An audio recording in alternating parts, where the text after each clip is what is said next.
Assalamualaikum warahmatullahi wabarakatuh. Bismillahirrahmanirrahim. Rabbi shrah li sadri wa yassir li amri wahlul 'uqdatam min lisani yafqahu qawli. Allahumma shalli wa sallim wa barik ala sayyidina Maulana Muhammadin wa ala alihi wa sahbihi ajmain. Amma ba'du. Ketika manusia mengatakan mampu, itu ada sekian hal yang manusia itu tidak ikut melakukannya, tidak ikut menciptakannya. Misalnya kue nyupir, supirana enak, punya pengalaman, tidak kecelakaan karena apa? Nyupir kue enak, mobilku normal, mobilmu normal lah, wabrak mobil ya mabuk loh. Nah di sini ini manusia dituntut, diingatkan terus, kamu itu butuh Allah, rahmat Allah itu yang melindungi kamu, bukan keahlian kamu, bukan kecakapan, karena tanpa itu semua tidak bisa, semuanya Allah. Ya, tapi manusia tadi gara-gara misalnya tadi mobilnya normal, dia punya keahlian nyupir, terus mengklaim kalau keselamatan dia itu karena hati-hatinya dia, karena mobilnya normal. Padahal ada sekian catatan yang menjadikan dia selamat dan semuanya itu kudrahnya Allah Subhanahu wa taala. Misalnya gak ditabrak wong mabuk, gak ono gempa, gak ono bumi merekah. Misalnya kita pintar nyopir lah terus bumi mangap terus kita kecemplung nggak apa-apa. Pokoknya daerah-daerah kayak ya rasa tak sebut nomor orang. Kira tahu muka siapa yo, mari tak sebut nomor yang ngeri. Intinya Indonesia aman, tapi kita tenang aja satunya aman kabeh ono sing aman. Tidak usah khawatir likuifaksi, tidak usah khawatir meteor jatuh, enggak ya potensi, no? Potensi semua. Sehingga ini sedikit saya ijazahkan. Suatu saat kata Rasulullah, saya yang Mu'ad melihat kamu hanya sejengkal di depan para ulama ketika nanti di akhirat. Terus Mu'ad tanya, Rasulullah tanya, kenapa kamu hanya satu jengkal dengan derajatnya para ulama ketika sowan Allah? Jawabnya Mu'ad, kamu punya amal apa? Jawabnya Mu'ad, ya Rasulullah, saya tidak pernah melangkahkan satu kaki, kecuali saya tidak pernah yakin apa bisa melangkahkan kaki yang satunya. Dan saya tidak pernah mengunyah satu makanan, kecuali saya juga tidak pernah yakin apa bisa menelannya. Dan saya tidak pernah bernafas satu nafas, kecuali saya tidak yakin apa bisa nafas berikutnya.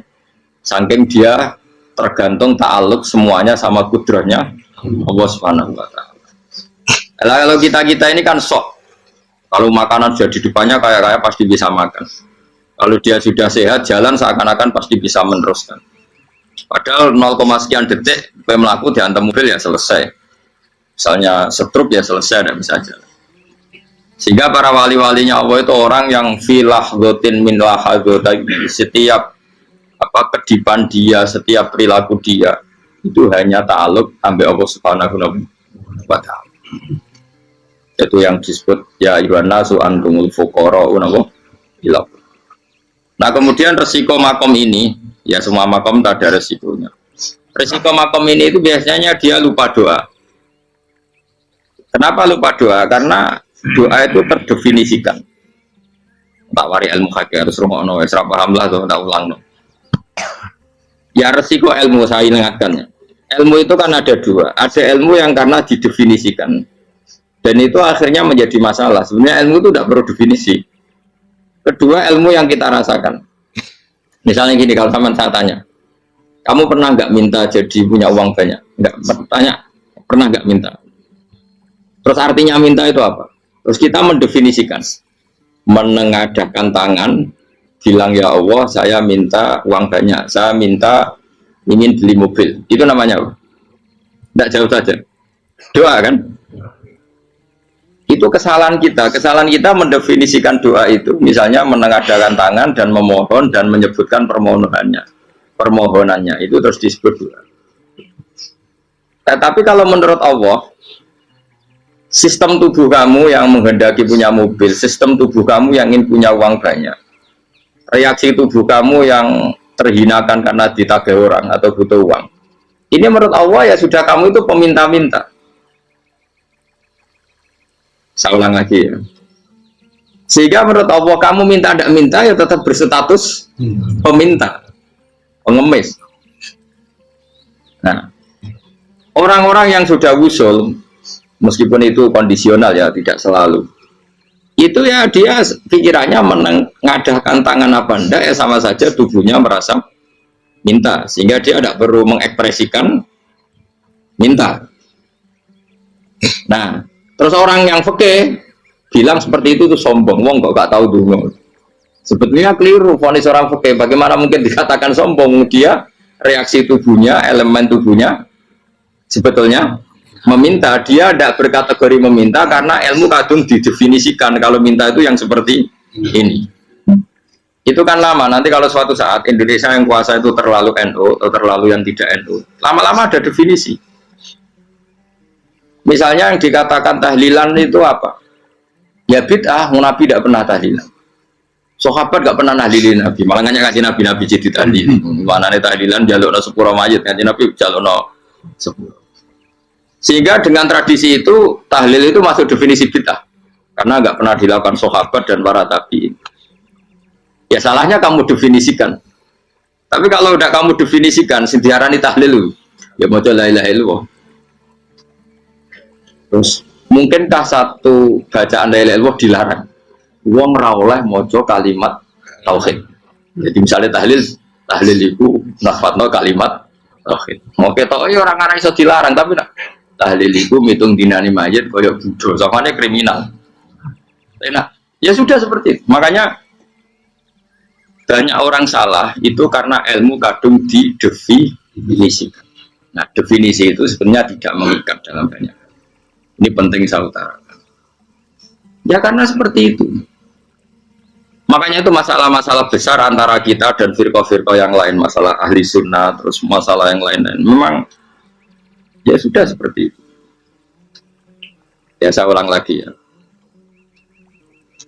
Ketika Nabi Ibrahim mau dibakar Namrud, itu masyhur cerita itu. Dan kemudian jadi namanya Habib Syahid. Habib Syahid itu sebetulnya hanya ngutip Habib Abdul Haddad. Jadi syair itu sebenarnya ada di Diwanul Haddad. Apa? Diwanul Haddad. Diwanul Haddad itu syair-syair Abdul Haddad ketika beliau usul, beliau mukasyafah. Terus bagian dinyanyikan Habib Syahid terjadi populer. Saya ulang lagi ya. Tubuh kita, misalnya kamu lapar, perut kamu kan mereaksi minta makan. Andaikan kamu itu Tuhan, kan kamu tahu bahwa perut kamu itu minta makan. Tanpa kita bilang ya Allah saya minta makan, Allah tahu kalau reaksi tubuh kamu minta makan.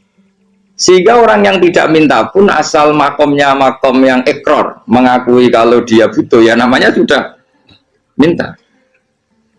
Tapi fikih kadang mendefinisikan sing darane minta itu hanya madhep qiblat terus menengadakan ya sudah kita sebagai orang pengikut ya yang ikuti fikih, yang ikuti tasawuf, sebetulnya itu definisi yang sepihak.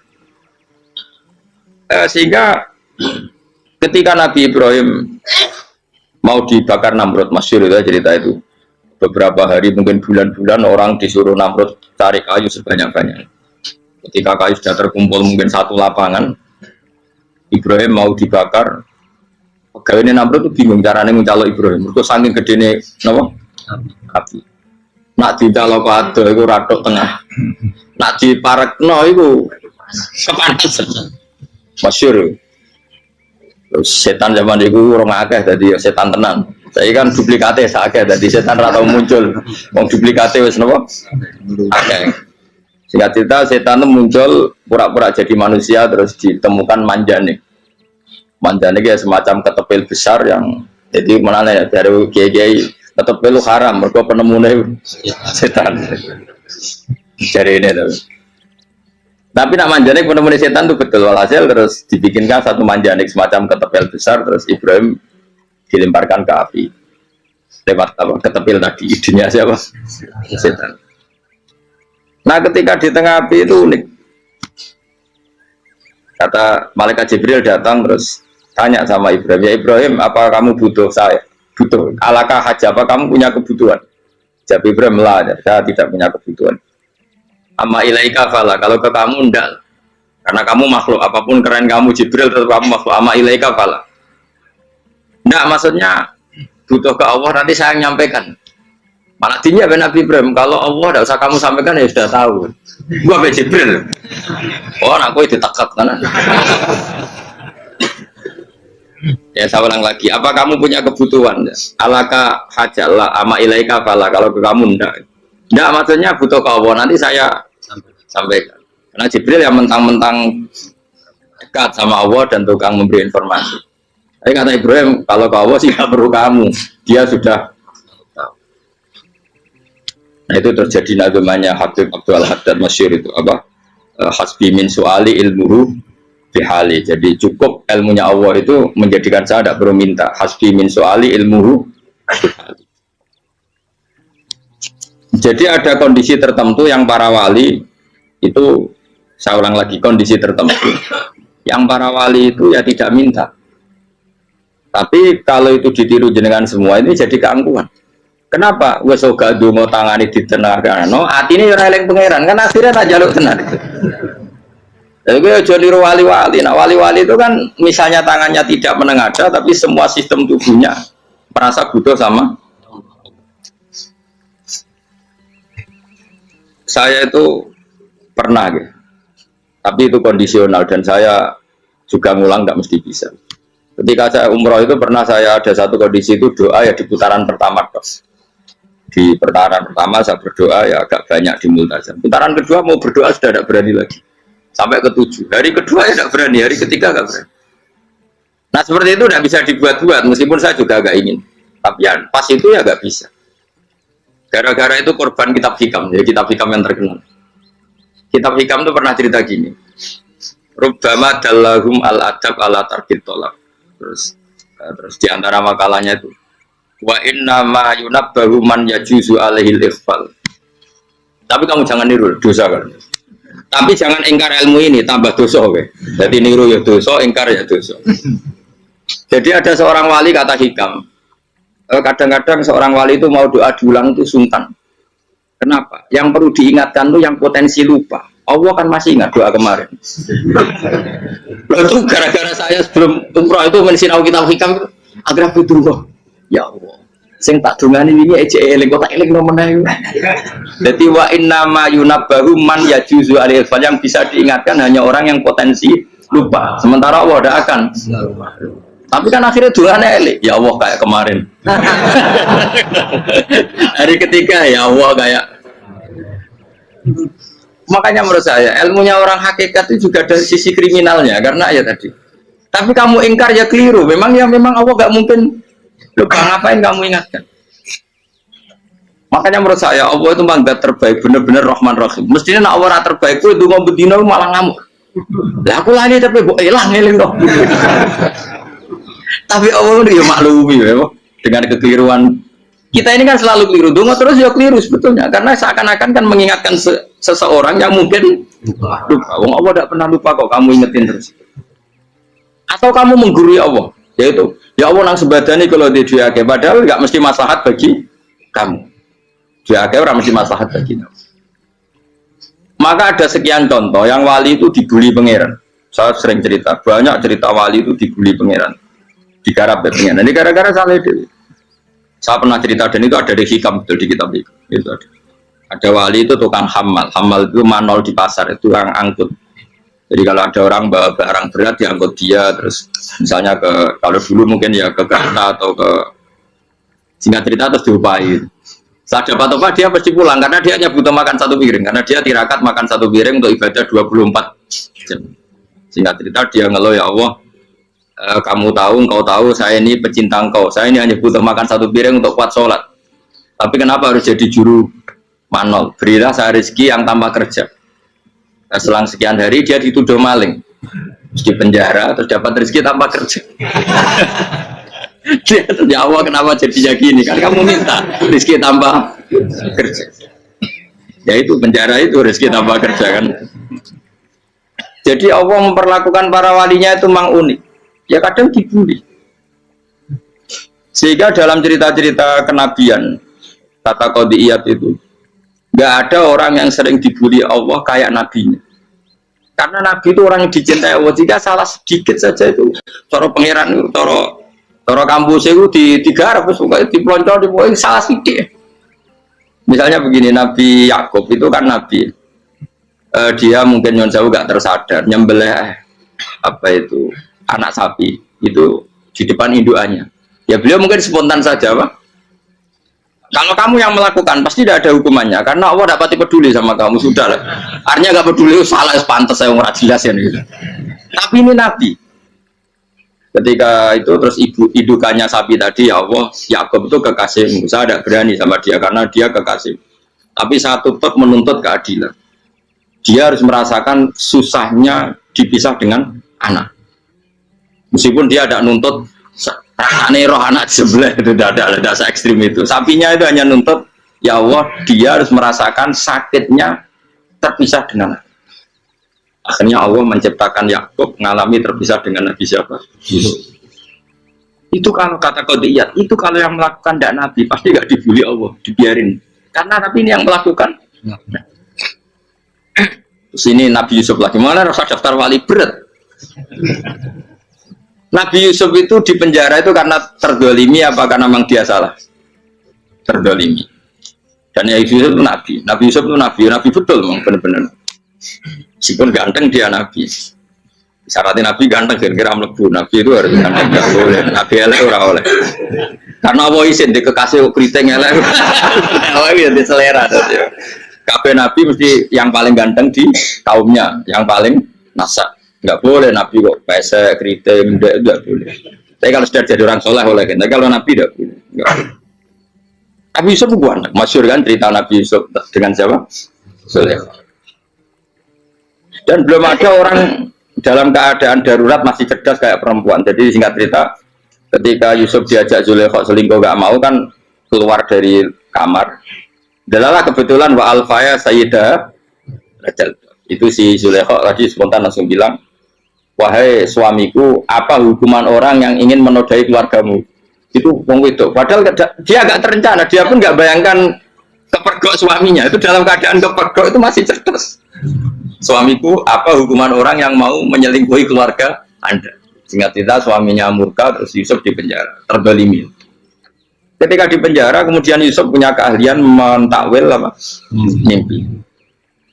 Kan tadi suaminya Zulaikha itu tidak sampai raja ya, kira-kira PM atau menteri.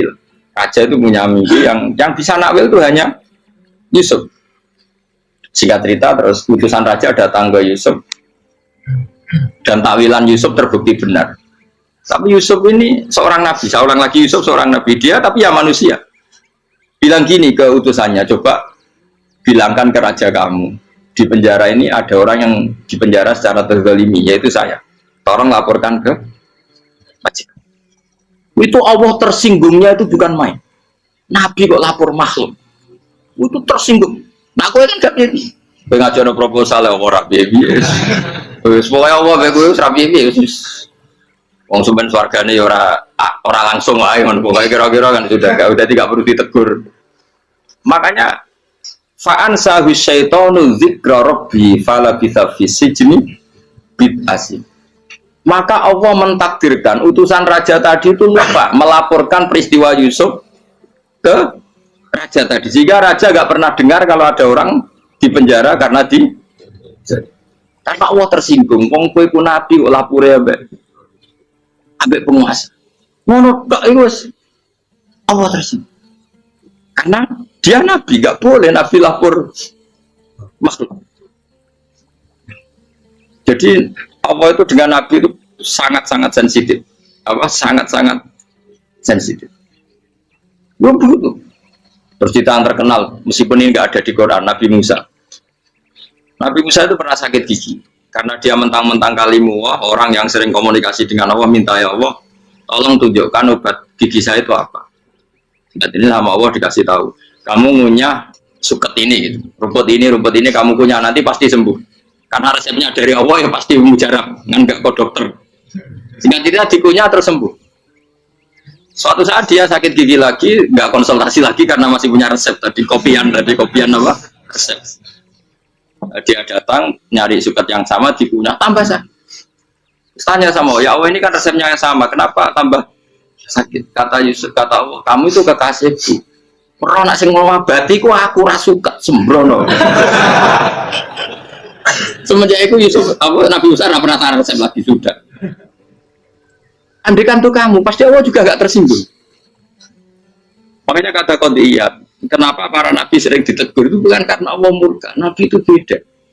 Jadi kesalahan kecil atau apa-apa yang menurut kita ada salah itu untuk Nabi salah. Makanya di ahli sunnah ada kaidah apa? Mimba bi hasanatil abror sayyi'atul muqarrabin. Pernah dengar kaidah apa? Mimba bi hasanatil abror sayyi'atul muqarrabin. Sesuatu kalau dilakukan umumnya orang itu hasanah atau kebaikan, tapi kalau dilakukan para nabi itu salah. Karena apa ya? Saking dekatnya dengan Allah. Saya ulang lagi apa? Mimba bi hasanatil abror sayyi'atul muqarrabin. Jadi nabi itu beda. Nah, para nabi itu orang-orang yang mengalami fikir yang doa resmi kayak siapa tadi? Definisi fikir ya sering. Kayak definisi orang tasawuf yang sering. Sehingga ketika Nabi berdoa ya memang secara disiplin ilmu yang namanya berdoa ya minta Allah dengan mengadakan tangan. Ketika enggak berdoa karena Nabi sadar Allah tidak perlu diingatkan lagi, pasti masih ingat. Gitu. Jadi dua-duanya benar terus. Makanya Nabi itu lam yazal fitaroki, Nabi itu selalu naik derajatnya. Karena pas minta ya benar, pas tidak minta ya. Kalau kamu turun terus. Pas minta itu karena tomak kamu, hadun nafsi kamu, serakah kamu, tapi nggak tahu diri pantas taura dengan permintaan. Kayak gue misalnya Jungo dia jadi wali, iso Allah tersinggung. Bocah atau tirakat atau dia jadi wali. Tapi gak Jungo ya Allah tersinggung. Kere atau Jungo. Jadi orang kalau tidak wali itu sudah keliru terus. Yang kok di sepuro, tapi tak kira itu akeh. Ya jajal gitu ngajak wali kok Sabtu kok dirjelan. Kira-kira Allah tersinggung ngopo nyembah. Kira-kira tersinggung. Tapi misalnya kira tahu dongo kepengen kau Imam Syafi'i, apa yang tersinggung? Bocah ora di idola. Terus piye Gus? Piye kadung salah biasa wis. Wis bakat salah no. Bakat salah. Wis dongane sing gampang ae mesti bener Rabbana dzalamna anfusana wa lam taghfir lana wa tarhamna lanakunanna minal khasirin. Saya pernah punya kitab dan kitab itu menurut saya luar biasa. Bahkan ketika adu bully itu, adu cara mahasiswa itu kayak pelonconan itu. Nabi sama Nabi pengiran gitu dan itu sekali yang satu salah melakukan disiplin ilmu sampai pengiran itu degradasi dan Allah memang mengancam gitu kalau kamu melanggar ini lah biton namin diwanin nubuah nanti la amkuan namin diwanin nubuah kamu saya hapus dari buku kenabian. Tes-tesannya ya lucu misalnya begini kata Nabi Musa kan ditanya ketika dia khutbah ditanya orang siapa orang paling alim ya Nabi Allah. Sekarang orang paling alim itu siapa? Nabi Musa jawab, saya kan. Dan itu Allah tersinggung karena ngomong berarti ini bodoh. Tapi andai kan Nabi Musa kok jawab Fauzi itu salah, tambah salah meneh. Kalau enggak Ruhen, malah salah meneh. Tapi jawab Musa ya salah. Saya Gusti, saya kan. Orang paling alim siapa? Saya. Allah memperingatkan Musa. Ada seseorang yang lebih alim ketimbang kamu. Coba kamu harus ketemu dia. Ketemu singkat cerita ketemu Nabi siapa? Terus dalam 3 sesi ini 3 babak ini buli-bulian. Nabi Khidir itu dalam 3 babak ini selalu kelihatan salah. Di antaranya adalah cara sekarang ya mungkin di gonjak sepeda motor atau perahu kalau dulu yang menggratisi dia numpangi sepeda motor malah spionnya dicopot. Spionnya dicopot dirusak. Nabi Musa kan terus jadi gratisin malah rusak yang motornya yang apa? Menggratisin. Nabi Khidir masih tenang. Kamu tidak paham. Jadi Nabi Khidir mesti distok kamu tidak paham. Itu kata surahul hadis termasuk Ibnu Hajar al-Asqalani bilangin. Setelah itu kedua membunuh anak kecil. Musa tambah marah. Anak yang belum punya dosa kok kamu sampai 3 kali ada 3 peristiwa. Itu kata surahul hadis. Andai kan Musa kok diam tidak protes, maka dia akan disalahkan Allah. Karena dia berarti membiarkan kemungkaran di depan matanya tanpa reaksi. Jadi sebetulnya ketika Musa berontak itu Nabi Khidir, Nabi tenan gitu. Jadi itu kan unik.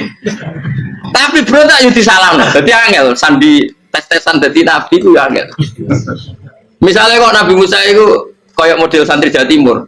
Nabi Khidir salah, dia derek mawon. Ya ora nabi jero barang mungkar. Menengae. Berarti yo nabi goblok ngono kira-kira. Makanya memang Musa harus konsisten seperti itu, harus demo terus. Kayak saya misalnya sebagai kiai fikih, kiai ya harus seperti ini cara mulang saya. Nggak boleh saya misalnya terus anut mulang terus tawadu semeneng itu serah karu-karuan. Jadi andekan Musa kok tidak protes itu malah salah. Ya memang harus, dan itu Nabi Khidir Nabi tenang. Makanya Nabi Khidir akhirnya respect. Tidak ada hati sebaik Abu Musa. Risi itu gak nyaman ketika melihat kamu. Jadi itu sebenarnya poin. Tapi lucunya Nabi Khidir yang nyalan. Tak ada rasa kok komen tak kok. Tapi yang disalah no. Ya aku jadi Nabi Musa. Ya jajal, gawe peristiwa meneh aku tak sabar rata kok.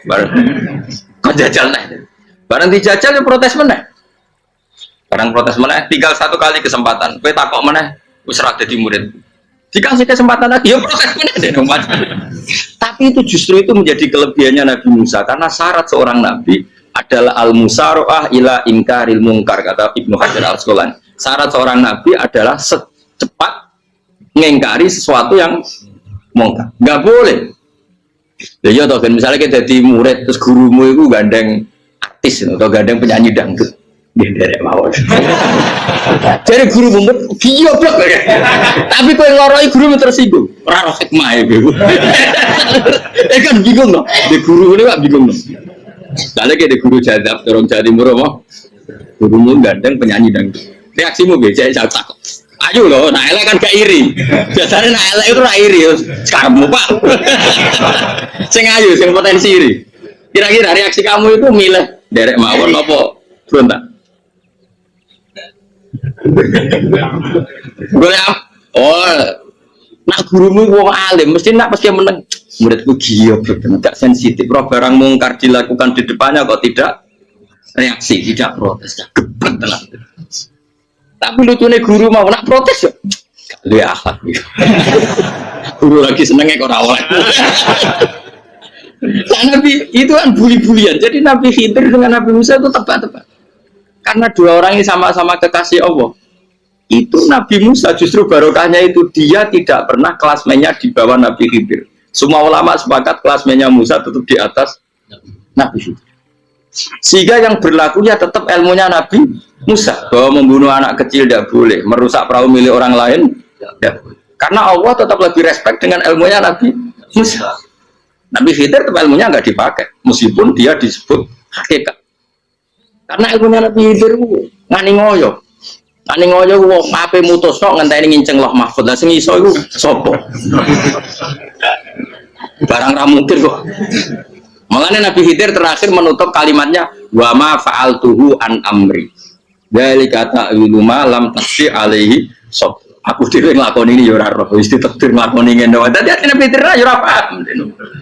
Jadi wa ma fa'altu an amri itu akhir kira-kira artinya saya sendiri tidak melakukan ini karena inspirasi saya sendiri atau keputusan saya sendiri. Tahu-tahu saya ditakdir melakukan. Karena pas itu Nabi Khidir disetting semuanya dengan ilmu hakikat. Yaitu bayi tadi memang kutiba kafiron. Kutiba kan apa? Kafiron. Memang dia nanti kalau umur nganti tua ditakdir mati kafir. Daripada mati kafir nanti ya sudah mati sekarang. Tapi nggak mungkin kan ada syariat daripada soben beling pateni kecil. Ora syariat tetap ikut Nabi Musa. Makanya kata Ibnu Hajar Al-Asqalani itu uniknya Allah sama para wali-walinya. Wali itu kelirullah itu tuh disenangi pengen. Terus pengenan nabi-nabi ini yo kecil-kecil kan yo panjang wong. Terus keempat kan. Tadi kan saya punya contoh 3 ini contoh keempat ini terakhir. Akhirnya kok ilmu meracu cukup tetap bingung. Nabi itu minggat itu boleh enggak? Tanpa pamit, minggat itu pergi enggak pamit itu boleh enggak? Enggak boleh. Rasulullah meskipun kayak apa disakiti di Mekah itu enggak pernah minggat, enggak pernah hijrah. Saya ulang lagi karena butuh izin. Tapi Allah pernah punya kekasih yaitu Nabi Yunus. Nabi siapa? Yunus. Itu Quran meredaksikan ya abako. Abako itu terjemahnya apa? Minggat. Kalau pergi itu dahaba. Tapi ini Allah meredaksikan itu abako. Abako itu ya, Nabi Yunus itu dakwah di daerah Nainua ya. Nainua itu ya Babylon sana. Kampungnya namanya Nainua. Ya daerah Babylon. Babylon itu kalau di geografis modern ikut Irak. Ikut mana? Irak. Jadi Kufa, Basra, Babylon. Siapa itu yang mengalahkan pasukan Yahudi dulu itu Buktanasor, Bukat Nazir itu ikut mana? Babylon apa? Babylon. Bama unzila alal malaka ini di Babila Harut Marut. Makanya kalau ulama-ulama melihat Irak kacau sampai sekarang itu tidak kaget. Irak itu ardun mal'unah kalau di kitab-kitab, bumi yang memang sudah terlaknati mulai dulu.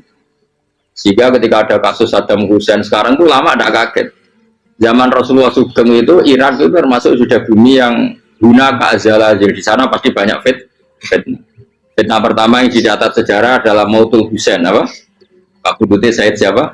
Hussein di Karbala. Era Imam Syafi'i adalah zaman mifnah, ulama dibantai karena dipaksa mengatakan Quran apa?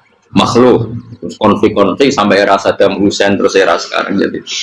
Nah kita ini ulama sebenarnya tahu tarikh itu. Tapi di era modern kan dianalisis karena campur tangan ini itu ya sudah lah. Sebab goblok pun aja daripada ngebantah-bantah olahraga.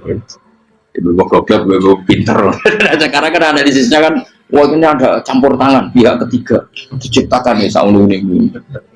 Ya kalau intelijen harus ngomong seperti itu. Kalau kita seperti ulama memang dari dulu dicap Nabi hunalika az-zalazil wal fitan. Saya teruskan. Nabi Yunus itu dakwai kaumnya itu lama sekali dan tidak iman. Nah semua nabi kalau kaumnya tidak iman itu diberi hak Allah ngancam akan adanya azab. Apa ngancam akan adanya azab. Nabi Yunus ngomong gitu terusin. Nanti kalau kamu tidak iman itu pasti kena azab. Anggap saja dia ngancam gitu sudah berbulan-bulan. Singkat cerita, azab baru tinggal 3 hari lagi. Ayo nang iman, tinggal 3 hari lagi. Ya kira-kira dia ngomong misalnya Ahad, tadi Ahad, Senin, Selasa, atau kamu milih Selasa ya Rabu, Kamis. Singkat cerita Ahad itu dia gak kuat. Wah semuanya kurang telung dino kaumku tetap orang iman. Mangkel asal, minggat deh. Mau minggat ya, jadi mau minggat kan nggak punya tujuan, so asal pergi jauh saja. Ada perahu, sekenanya dia naik saja. Namanya minggat nih. Kalau bawa bekal terencana, bawa visa paspor kan plesir namanya. Jadi minggat itu ya gak, ya sekenanya nggak persiapan. Singkat cerita sampai ikut perahu nelayan tadi, terus zaman itu ya ada mitos kalau ada gelombang yang nggak wajar pasti ada orang minggat. Terus ditanya siapa yang minggat, Nabi Yunus kan orangnya jujur saya katanya. Ya sudah yang minggat harus dicemplung gitu. Terus ada yang agak baik, ya jangan gitulah. Ini kan kita semua butuh selamat, Dudi dulu. Terus Dudi satu lagi ketemu Yunus. Coba mungkin salah udahnya Dudi lagi ketemu sampai 3 kali ketemu Yunus.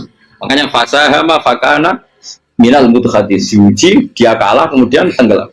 Fal taqamahul khutu wa huwa mulim. Terus dia diuntal, ditelan oleh ikan nun. Di situ ikan nun digambarkan saking besarnya itu. Nah ini uniknya Allah sama kekasihnya. Sudah Allah menyalahkan tapi unik. Ikan ini kan itu sama Allah dikasih instruksi. Kamu nggak boleh makan dia kekasih saya.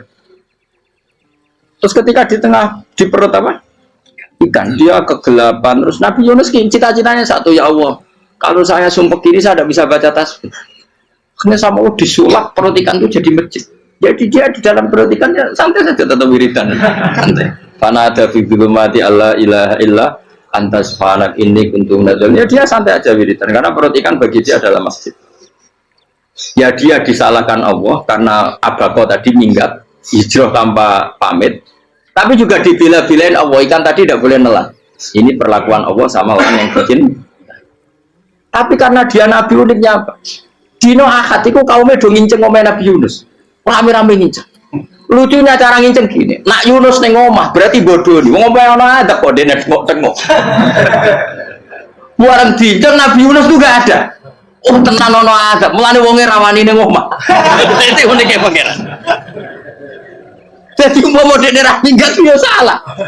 Mau dekne ora minggat berarti kaume jare apa ono adab ono gempa bumi liku faksi kok dekne ning omah. Lah nek ono tenan ra mlayu, nyatane gak mlayu. Jadi mbok Allah didesain minggat. Tapi nek minggat disalahno Nabi yo ora pamit. Makanya masyhur saya itu punya kitab karangannya Habib Alim Alam, mbahnya Habib Anis, Habib Ali bin Husain yang ngarang apa? Ali bin Muhammad bin Husain karang yang sebab itu diantara doanya gini. Tapi jangan tiru loh, berawal gitu. Aku rawan ini roh. Cuma saya hafal secara ilmu, tapi saya ada branding. Waj'al sayyiati man ahbabta. Ya Allah, jadikan kesalahan saya itu kesalahan orang yang kau cintai. Terus pokoknya salah lagi jadi pengiran kadung seneng, salah lagi sampai wae seneng. Waj'al sayyiati man ahbabta. Terus kayak gue lah dimanja wong tuamu, anak paling disayang. Salah gue lucu. Gue cah cilik. Gue seneng cah cilik. Salah gue lucu. Becano gelas ya lucu, tiba ya lucu. Tibane cah tua-tua. Bocah jelalatan mulane tiba. Nah itu barang kau mengincang omahe Nabi Yunus gak ono wong. Wah, berarti adab mau turun betul. Andai kan adab tidak jadi turun, pasti Nabi Yunus berani di tenang.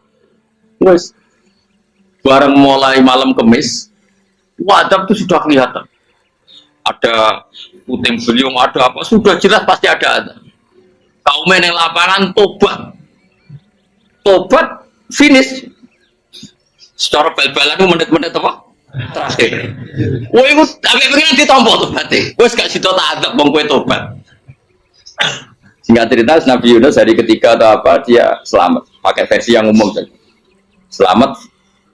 Faltaqamaul hutu bahwa falaula annahu kana minal musabbihin ala bitafibatni ila yaumi yub'atsun. Akhirnya dimuntahkan sama ikan don tadi terus dia keluar. Barang keluar tanya-tanya kabar gimana kabar kampung Nenuah baik-baik saja. Tak ramai mulai karena dia tahu kalau orang bohong itu dihukum mati. Padahal dia bohong katanya Kemis itu ada adab ternyata kampungnya baik-baik. Padahal baik-baiknya karena mereka jadi masyarakatnya nyari dia karena mau iman. Si nabinya agak berani pulang karena nanti dihukum mati. Aku pangeran nabi kekasih itu dia pangeran dia bully gitu. Oh itu beda-bedaan, mau kekasih pangeran, aku yang hati pitol atau diadab. Jadi pangeran kekasih itu beda, orang koyo. Akhirnya biar seramanya mulai, wah nak mulai aku disiksa. Perkara nih, kalau pembohong itu dihukum mati. Masyarakat yang golek tenan, mereka nalam Kemis kono azab tenan. Patos do tobat. Institut falau laka nastoryatun amanat fanafaha imanuha illa qauma Yunus lamma amanu kasyafna anhum adzabal khizyi fil hayatid dunya. Enggak ada kampung yang saya adab kecuali kasil tak adab, kecuali kaum Nabi Yunus. Aku semeh ngadab lho, pas menit terakhir peta adab tobat. Akhirnya kasih itu aja ada pangeran. Iku kaum Nabi Yunus. Iku yo barokah minggate Nabi Yunus. Lah iku nabi. Wong keliru kok barokah. Iku nabi. Umpama Nabi Yunus ora minggat, kaume berpikir Yunus bohong. Wong ape ana azab kok tengok-tengok ning ngomong. Tapi pas minggat tenan yo disalahno pangeran, minggat kok gak paham. Hikmah. Amalane kira usah protes. Wali itu beda, kekasih pangeran. Itu sama dengan sing dialami Rasulullah sallallahu alaihi wasallam ning Sulhul Hudaybiyah. Semua perjanjian itu salah secara hukum fikih. Bukan salah lagi, sangat salah cara ukuran fikih. Sehingga semua sahabat itu protes kecuali Abu Bakar As-Siddiq. Cuma semuanya ngomong Umar, tapi semua sahabat akhirnya ya coba di antara perjanjian gini. Pertama kan enggak biar sampean enggak terlalu jadi teroris, enggak terlalu jadi ekstremis. Memang tidak usah jadi teroris, tidak usah terlalu jadi teroris. Semua itu mungkin kan, dunia semuanya. Singkat cerita Nabi itu sudah di Hudaybiyah. Hudaybiyah dengan Mekah kan tinggal sekitar paling 40 kilo. Saya pernah itikaf di masjid yang pernah dipakai Hudaybiyah. Kan sekarang jadi mikot ya, termasuk mikot umroh di Mekah kan apa? Hudaybiyah kan mikot di yang terkenal kan apa? Jirona, Tanim, Hudaybiyah. Itu perjanjiannya tuh gini. Perwakilan dari Quraisy namanya Suhail bin Amr, siapa? Suhail bin Amr. Perjanjiannya gini, Muhammad kamu tidak boleh masuk Mekah. Kamu boleh masuk Mekah itu tahun depan. Padahal Nabi sudah bilang kepada sahabatnya, ayo kita umroh. Dan diberi hak umroh. Tapi setelah sekitar 40 kilo masuk Mekah dicegat sama orang kafir Quraisy. Nah, Nabi ya sakit tenan. Nabi kadung mentafsir, memberi berita gembira, saya mimpi kalian masuk tanah haram amini namuhalikin, aman semua. Semuanya bercukur gundul atau mencetak rambut. Pokoknya terus kata sahabat senang sekali karena mimpi Rasulullah tidak pernah apa? Tidak pernah salah. Bareng di situ di antara perjanjiannya hadza ma kataba ali Muhammad Rasulullah. Ini perjanjian yang ditulis Muhammad Rasulullah. Kata Suhail, hapus kata Muhammad Rasulullah. Kalau saya tahu kamu Rasulullah tidak saya perangi, tulis Muhammad bin Abdullah. Kata Rasulullah, ya Ali hapus tulisan Muhammad Rasulullah. Kata Ali, tidak saya akan menghapus setelah Muhammad Rasulullah. Saya berita unik. Hapus gak popoli, masih hapus aku tetap Rasulullah. Tulisan Jadi Nabi ya rileks saja. Tapi Ali katanya, fawa wa ma ana bimakhihi abadan. Saya tidak akan menghapus tulisan itu selamanya. Kata Nabi, kowe nek ora gelem ngapus, tanganku didono, aku sing ngapus. Nabi kan umi tidak bisa baca terus. Tangannya Nabi sendiri yang dilewatkan Ali ke tulisan itu sehingga terhapus. Nabi ya rileks. Wong tulisan wae aku ora ditulis Rasulullah ya tetep Rasulullah. Nabi masih rileks. Terus perjanjian kedua, kalau ada orang kafir Quraisy masuk Islam harus dikembalikan karena berarti keluar dari habitat. Tapi kalau sudah Islam kok masuk kafir lagi harus dibiarkan karena berarti kembali ke habitat. Nabi bilang ya nggak masalah. Semua perjanjian itu merugikan Islam. Itu secara fikih pasti salah. Akhirnya Umar itu protesnya keras sekali. Ya Rasulullah, apa engkau masih nabi? Itu takutnya sengak. Apa engkau masih nabi? Dan Nabi siapa santai bala ya saya masih nabi. Tapi kenapa kamu hinakan kita dan memberikan kehormatan pada orang-orang kafir itu? Jawabnya kan Nabi lucu. Ya agama itu kayak pangeran. Masih aku perjanjian yang ngono kok pangeran sing angkat agama iki tenang wae. Kan Nabi ku perjanjian gue menusuk gampang. Jadi Nabi itu sangi imannya Allah tetap yu'izzu hadaddin. Allah pasti memuliakan ini agama. Apapun perjanjian yang diciptakan manusia. Makanya bapak saya, Mbah Mun, guru saya itu ngaram-ngaram tenan mikir Islam. Islam kok pikir haram, ono sing duwe. Ben dunya rusak kok apa ben tetep Islam mulia. Rasa kok pikir terus keliru-keliru lah perjanjian dunya keliru lah. Lo coba Uni Soviet kayak apa hegemoninya? Kayak apa kuatnya Uni Soviet? 100 tahun mengkooptasi Uzbek, Tajikistan dan tapi apa bisa menghilangkan keimannya orang Uzbek Ceknya? Ketika Uni Soviet bubar langsung malah negara-negara itu jadi persemakmuran yang negara apa? Indonesia kayak apa dikooptasi? PKI, jajah Londo tolong atau seket. Mbah Soleh Darat alim zaman Londo, buyut-buyutku alim zaman Londo. Itu semondok Mekah ya alim. Zaman PKI ada wong alim. Saya kira zaman Islam Nusantara apa ono sing alim koyo. Jadi Islam menarik zaman mesti regani negara, zaman rung dinegani negara itu semua. Karena ini agama milik Allah. Punya ketahanan yang luar. Ya, semuanya dari Nabi tenang lah, perjanjian salah lamar. Kamu, Inna wa Taala a'azza hadati. Inna wa Taala la yudhi'u dinahu wa la yudhi'u. Pokoknya pengiran agak ngembar agamanya orang masalah perjanjian keliru lah. Perjanjian ketiga itu semuanya merugikan Islam. Tapi apa kata Abu Bakar ketika protes Nabi gak dijawab? Datang Abu Bakar. Menurut kamu gimana? Jawab Abu Bakar lucu. Makanya ini menunjukkan makanya kenapa ahli sunnah berkeyakinan Abdul Sahabat itu siapa? Jawab Abu Bakar.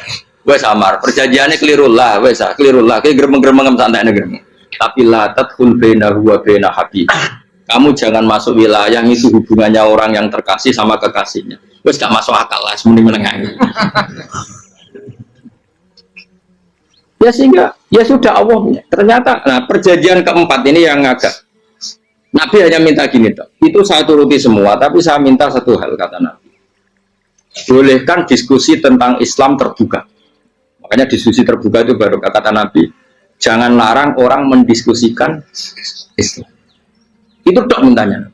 Oke dari Suwel, diskusi wae pikirannya Suwel kan, diskusi wae. Enggak masuk Islam, diskusi. Jangan larang orang yang membicarakan Islam secara terbuka. Ada kata terbuka dari Suwel, oke enggak masalah. Itu dok, yang itu pun enggak jelas menguntungkan Islam apa? Enggak. Akhirnya apa yang terjadi? Darun Nadwa, tempat-tempat pertemuan, kalau saat ini gedung parlemen, semuanya itu diskusi. Sajane Muhammad itu sopot, konsep Islam itu, dan semua yang cerdas juga. Sajane itu benar Muhammad. Membawa tuh banyak giok tenan. Banyak giok tenan waktu kok di. Terus nak Yahudi ora bener bisa, Nasrani ora bener pengenan atau. Wah diskusi. Suwe-suwe hasil diskusi sepakat. Jadi tetap bener Muhammad. Tetap bener Muhammad. Akhirnya hasil diskusi itu akhirnya mereka membatalkan perjanjiannya sendiri. Perkara ini baru kayak apa? Malah Nabi ketika Bali di Medina, Umar sempat protes yang dalam. Oke ya Rasulullah, saya nerima konsep Anda, tapi saya menyisakan satu pertanyaan. Jadi jenengan ini ana ayat yang nurjana la tadkhulunal masjidal harama insyaallahu aminina muhalligina ru'usakum. Lah kok nyatane ra sida mlebu Mekah, malah kita terusir kembali lagi ke Medina. Iku Nabi yang agak lucu ngendikan. Mar, neng ayat iku ora gak ana taune. Apa ono ayat iku tahun iki sing ngateno tahun iki ra kowe. Dari Nabi ya ora ono tahun ya. Ora ono tahun kok tahun iki dhewe kan kira-kira. Ayat itu kan gak ono tahun nih, Umar sing gear nafsiri tahun ini. Mau suatu saat kamu akan masuk Masjidil Haram. Tapi kan gak ono tahunnya itu. Apa di ayat itu ada tahunnya Umar? Dan Allah bilang tahun ini ya enggak, ya sudah kalau gak ada tahunnya, ya pokoknya mesti kapan-kapan terjadi. Tapi rasa itu. Kalau suge rugen kan gak ono tahunnya, rasa. Mau aku dong gak ono suge, tapi tanpa tahu. Usah suwi. Nah, akhirnya apa yang terjadi? Ada diskusi masif di Mekah. Setiap yang cerdas, setiap Nabi tanya, Abu Sufyan siapa? Nabi mau komentar gini, sama siapa teksnya? Misluhu layat jalul Islam. Kalau Islam sudah didiskusikan, otak secerdas Ikrimah bin Abi Jahal, secerdas ini pasti tidak bodoh tentang Islam. Maknanya pasti akal yang waras memilih Islam. Wah, akhirnya Islam jadi masif. Ya sudah, karena Islam sudah masif, tokoh-tokohnya cenderung Islam, akhirnya perjanjian itu dibatalkan sendiri. Akhirnya waro'aitan nasa yadkhuluna fi dinillahi afwaja. Akhirnya mereka berbondong-bondong masuk. Itu artinya apa? Nabi udah perjanjian cara fikih keliru wae, cara fikih cara dzahir keliru wae, tetap barokah karena punya hubungan khusus dengan Allah Subhanahu wa taala. Makanya la tadkhul bainahu wa baina habib. Itu kan kayak ya sudah seperti di pangeran. Makanya saya tali itu soal pusim tiduran nak dungawi di antara doanya waj al sayyati man ahbab. Jadikan ya Allah kesalahan saya kesalahan orang yang engkau cinta. Karena ulama nyontono ngene, saiki Nabi Adam ambek iblis itu padha salah itu. Enggak jawab. Padha salah, iblis itu salah bodori Nabi Adam salah dilarang mangan wit khuldi tetep mangan. Mau trimo rayuane sinten? Iblis. Tapi piye-piye pangeran seneng Nabi Adam. Sediluk diusir bar sumat tabahu rabbuhu fataba alaihi bar langsung Adam urung metu kok swarga diwarai. Dampe kepengin tak sepuro nggih, tak warai dongane. Iblis tak diwarai. Makane kena ndonga, ngomong. Dadi ngene ya pokoke wong disenengi ku menang. Lah kaya pengen ndonga iku, kowe ora bakat wali biasa wae mau iki cerita. Ya sudah seperti. Ya, tapi emang ya sudah seperti. Nabi Adam itu orang pati keusir tenan itu fatalah ko Adam Rabbi kalimatin fatah. Jadi orang terlalu jauh dari surga. Kemana lagi pas pertama medun ke bumi sampai Allah diwarai beberapa kalimat sing dadekno disepuro. Kawat al sayyati man. Ini penting kalau atur mulane wilayah-wilayah kenabian itu wilayah yang kita tidak pernah tahu detailnya, tapi kita yakin Nabi itu para kekasih Allah. Dan agama Islam ini juga agama paling diridhoi. Maka di zaman apapun, kecewa apapun dengan perjanjian dengan negara maupun dengan dunia, Islam tetap di rumah pengiran. Wis ora usah kuat. Mikir Islam itu keliru. Nangit mayo oleh nak mikir keliru. Agamanya pengiran kok iki. Saya masyhur Sayyidina Umar itu kan khalifah paling sukses masalah futuhat. Di masalah apa? Futuhat. Dan Ibnu Umar setiap jalan-jalan itu dibully sama orang-orang. Ya Ibnu Umar, boyo kamu itu minta sama bapak kamu supaya dia nyebut penggantinya siapa. Atau bikin suksesi lah. Jangan kok dia khalifah sukses kemudian tidak jelas juntrungannya. Kan dia tetap mati suatu saat. Saking gak kuatnya Abdul bin Umar, matur, ya Abah, engkau harus suksesi. Siapa yang pemimpin setelah jenengan? Lah kenapa? Orang-orang bilang kalau ada orang misalnya penggembala kambing terus ditinggal gelanggang itu dianggap dosa karena kambingnya pasti kocar. Apalagi ini urusan umat. Kamu tahu-tahu mati sebelum sesi ini pasti kacau. Umar langsung marah. Agama Islam itu gak sama dengan kambing kata Umar. Agama Islam agamanya pangeran, mesti diurusi pangeran. Aku mau khilafah. Aku mau sukses. Ben aku ora usah mikir. Engko ora diurusi pangeran. Jadi Umar itu justru sangat hormatnya sama Islam itu dengan cara gak mau mikir Islam. Gak mikir berarti gak khidmah, dia tetap mengkhidmati Islam. Seperti saya ini kan yang khidmati Islam lewat mulan. Tapi orang tahu mikir nasib Islam. Islam orang kondang bi. Ditinggal Abu Bakar melaku, Umar melaku. Wali Songo baik kue rak mulya wali Songo. Saya ini jurus mudin yo melaku, jurus KUA yo melaku. Jurus mubalek sing kadang matre ku ya Mas.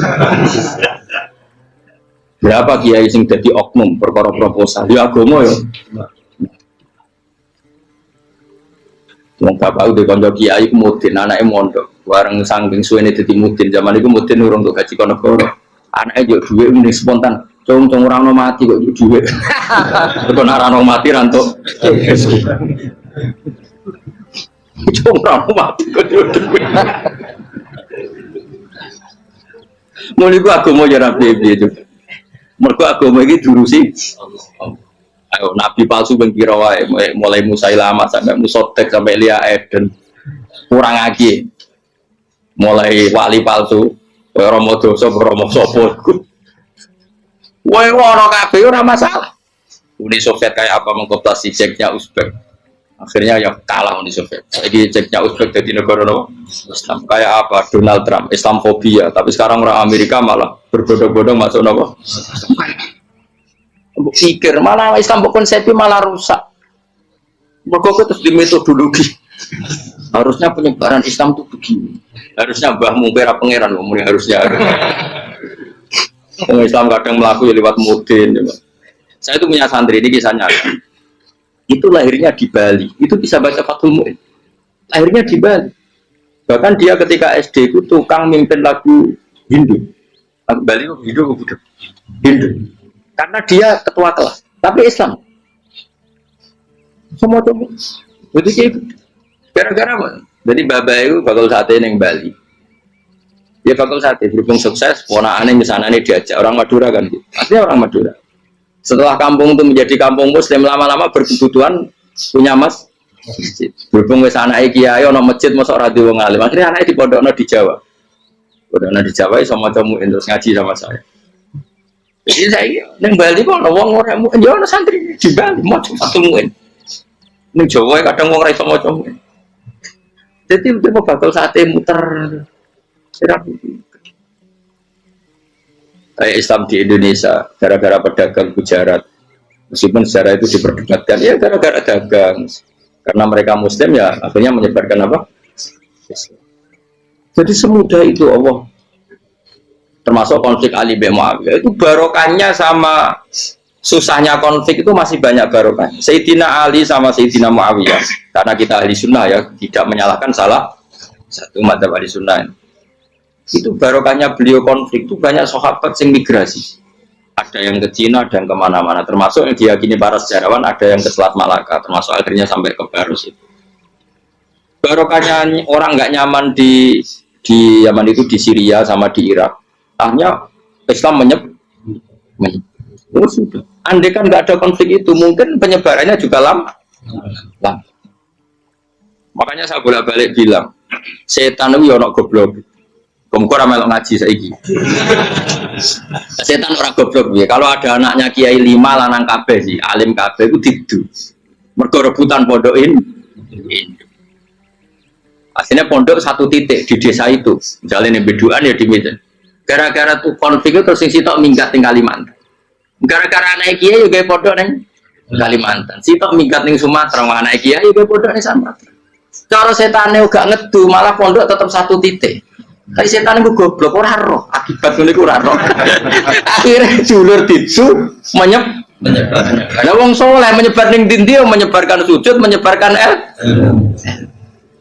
Jadi setan yo ono goblok, mung ora ngaji, ora ngaji dene roh. Ono ngono ora usah ngono. Andai kan tidak diutik kan satu titik. Nggih betul. Tapi setan niku nek ana wong soleh iku didu. Nek didu ono sing kecewa minggat. Lah migate wong soleh ndak ape gawe apa? Mosok ape gawe dugem. Baru kula gara wong soleh tukaran kus iku tukaran gara tukar sak migat ning Papua ya alhamdulillah. Apik. Kula niku ra Gus kancaku ya Gus-gus sing minggat ki kuat. Angger pamit kula ora tau tak tangisi. Bernuwun kok minggat bener. Migate Gus ndak ganti piye. Paling yo gawe podok apa gawe apa. Setan nganti saiki belum tahu. Mulane muga-muga ora roh. Jadi artinya nak pangeran kesakno itu segampang itu. Lo coba di Ponegoro kan konflik sama keluarganya yang dulu ada yang mungkin sebagian problem. Neng Sulawesi ya tetap gawe nopo. Nggak negone semua yang berdeng tinggi. Wali Songo ya. Sunan Kalijogo agak pati cocok buyut Sunan Kudus. Rapati cocok akhirnya dakwah ning judul di daerah kene. So akhirnya ono, yo mono dakwah rong khatam terus dadi Islam macam-macam.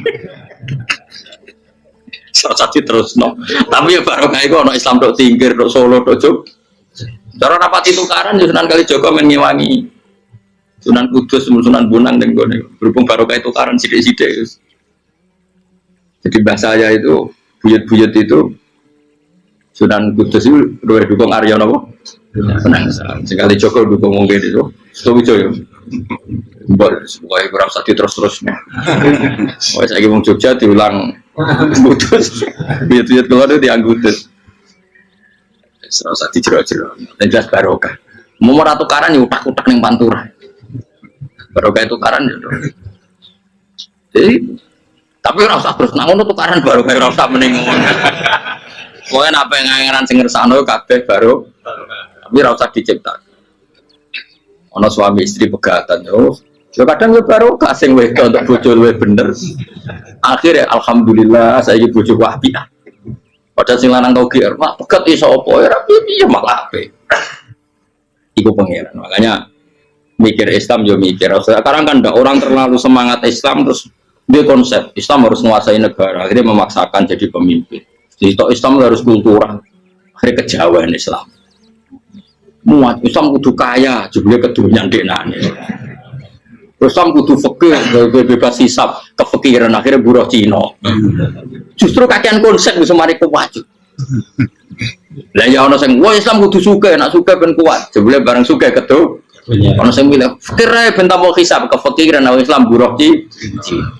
Islam harus merebut negara supaya ada konsep khilafah. Pas ngerebute wis ngafir-ngafir wong akeh. Pas prosesnya wis dadekno perko. Islam harus kultural, juga main-main gong wae malah sidenan terus. Kasih do dakwah, mergo kakean apa? Kultural ora usah dikonsep, wis ben mlaku. Pangeran dhewe sing ngatur Islam. Kayak apa agama ini pernah ditinggal orang-orang terbaik. Mulai para sahabat tabiin sampai wali songo, nyatanya tetap itu nunjukna agama ini diurusi Allah Subhanahu wa taala. Kenapa khidmah wae? Kayak saya yang mengkhidmati Islam. Khidmah itu berbakti memberi pelayanan pada Islam. Tapi ora usah ngrasa mimpin apa? Islam, apalagi membuat konsep untuk Islam. Justru konsep kita ini nanti yang merusak. Karena tadi ngendikan ulama-ulama wa inna minal ilmi ila jahlan. Kadang ilmu itu tetap melahirkan kebodohan. Kenapa? Ketika ulama ditanya, innalil ilmi tuhyanan katuhyanil mal, karena ilmu itu punya keangkuhan, kelajutan kayak lacutnya harta. Misalnya gini, saya seorang fakih. Ditanya sesuatu yang tidak mendesak pun saya jawab, hanya karena mempertahankan kredibilitas saya sebagai seorang fakih. Padahal jawaban saya itu malah bahaya bagi is. Misalnya gini, contoh gampang.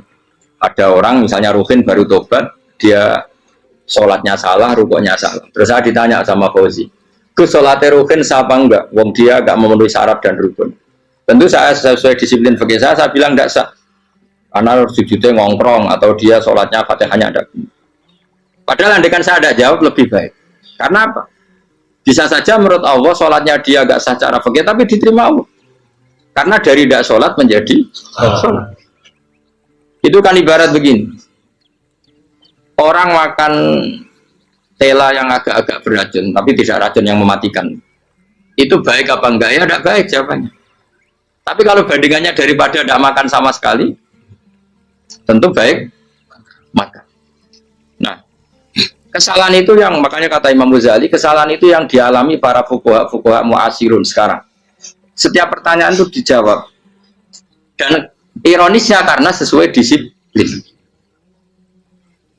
Ya tidak bisa, makanya saya pernah punya teman divonis dokter 2 bulan lagi mati. Teman itu gak doyan mangan. Tapi sarannya dia hidup kalau ada obat dari Jerman itu. Kalau ada obat dari Jerman dia hidup. Kalau enggak ya mati kan. Setelah tak tili mati kapan? Tak nih. Kabarnya orang mulai mana? Siswa sopan orang bulan. Bukus orang bulan cepet kok mana sih? Iku iman mulai cilik, memangnya mati ku gak rong bulan kasih sowae iso-iso wae engko. Wong pangeran sing di otoritasnya wae ra jajeni 2 wulan 3 wulan kok dokter jajeni ke percaya aneh-aneh wae. Saya tak takoni Israel lah muni.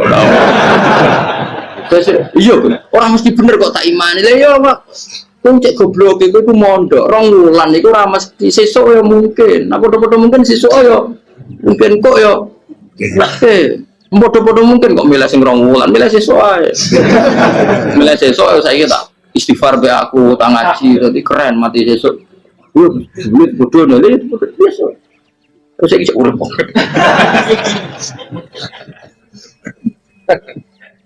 Ya karena tadi sesuatu yang nggak otoritasnya itu kita ini kan jadi orang aneh. Agama mulai dulu mengajarkan kita beribadahlah kepada Allah seakan-akan kamu mati besok. Nak kowe santri tenan tanpa diancam mati 2 wulan itu nanya nak ibadah kok mati sesuk 2 wulan itu kesuwe. Kalau nganti saya perasaan kalau guys, urip mesti. Makanya kalau di 200.000 cara kalau gak kata, urip nganti sesuk di 200.000 di aki ya. Ono wong butuh duit akeh mergo nyongkone urip suwi. Terus kalau agar, karena kalau rapati seneng derajat, sesuk mati di derajat bareng sesuk. Ya gitu mangka anak tamu tuh. Akhirnya dia terus mulai rileks, mulai sebelum malah ramati. Maksud saya itu kita makanya kembali lagi antumul fuqara'u ila. Kita ini butuh. Makanya kalau semuanya anut para nabi dan kalau ada kesalahan para wali, para nabi itu kesalahannya apa? Mimba bihasanatil abrar sayyiatul muqaddam. Jadi nabi itu karena hubungannya dengan Allah sangat apa? Dekat sehingga hal-hal yang cara dohir itu salah tapi itu menjadi berkah dan kita tidak pernah kayak apa sulhul apa? Hudaybiyah. Makanya kata Abu Bakar, enggak ada sulhun a'dhamu minal Hudaybiyah. Enggak ada perdamaian yang lebih afdal ketimbang Hudaybiyah. Makanya saya itu termasuk ulama yang setuju misalnya di McGill di Amerika atau di Kanada itu kan ada Islamic Studies. Saya pernah ditanya, Gus, kalau ada sekolah perbandingan agama menurut kamu setuju enggak? Saya bilang enggak masalah. Yang penting asal yang dikaji itu Islamnya, bukan orangnya. Kalau yang dikaji orangnya ya copet Indonesia ya Muslim. Kadang koruptornya ketua partai Islam.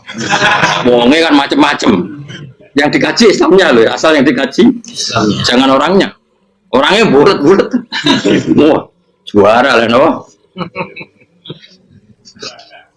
Juara. Karena pikiran saya niru Hudaybiyah. Ketika Islam didiskusikan secara masif, tetap yang unggul itu Islam.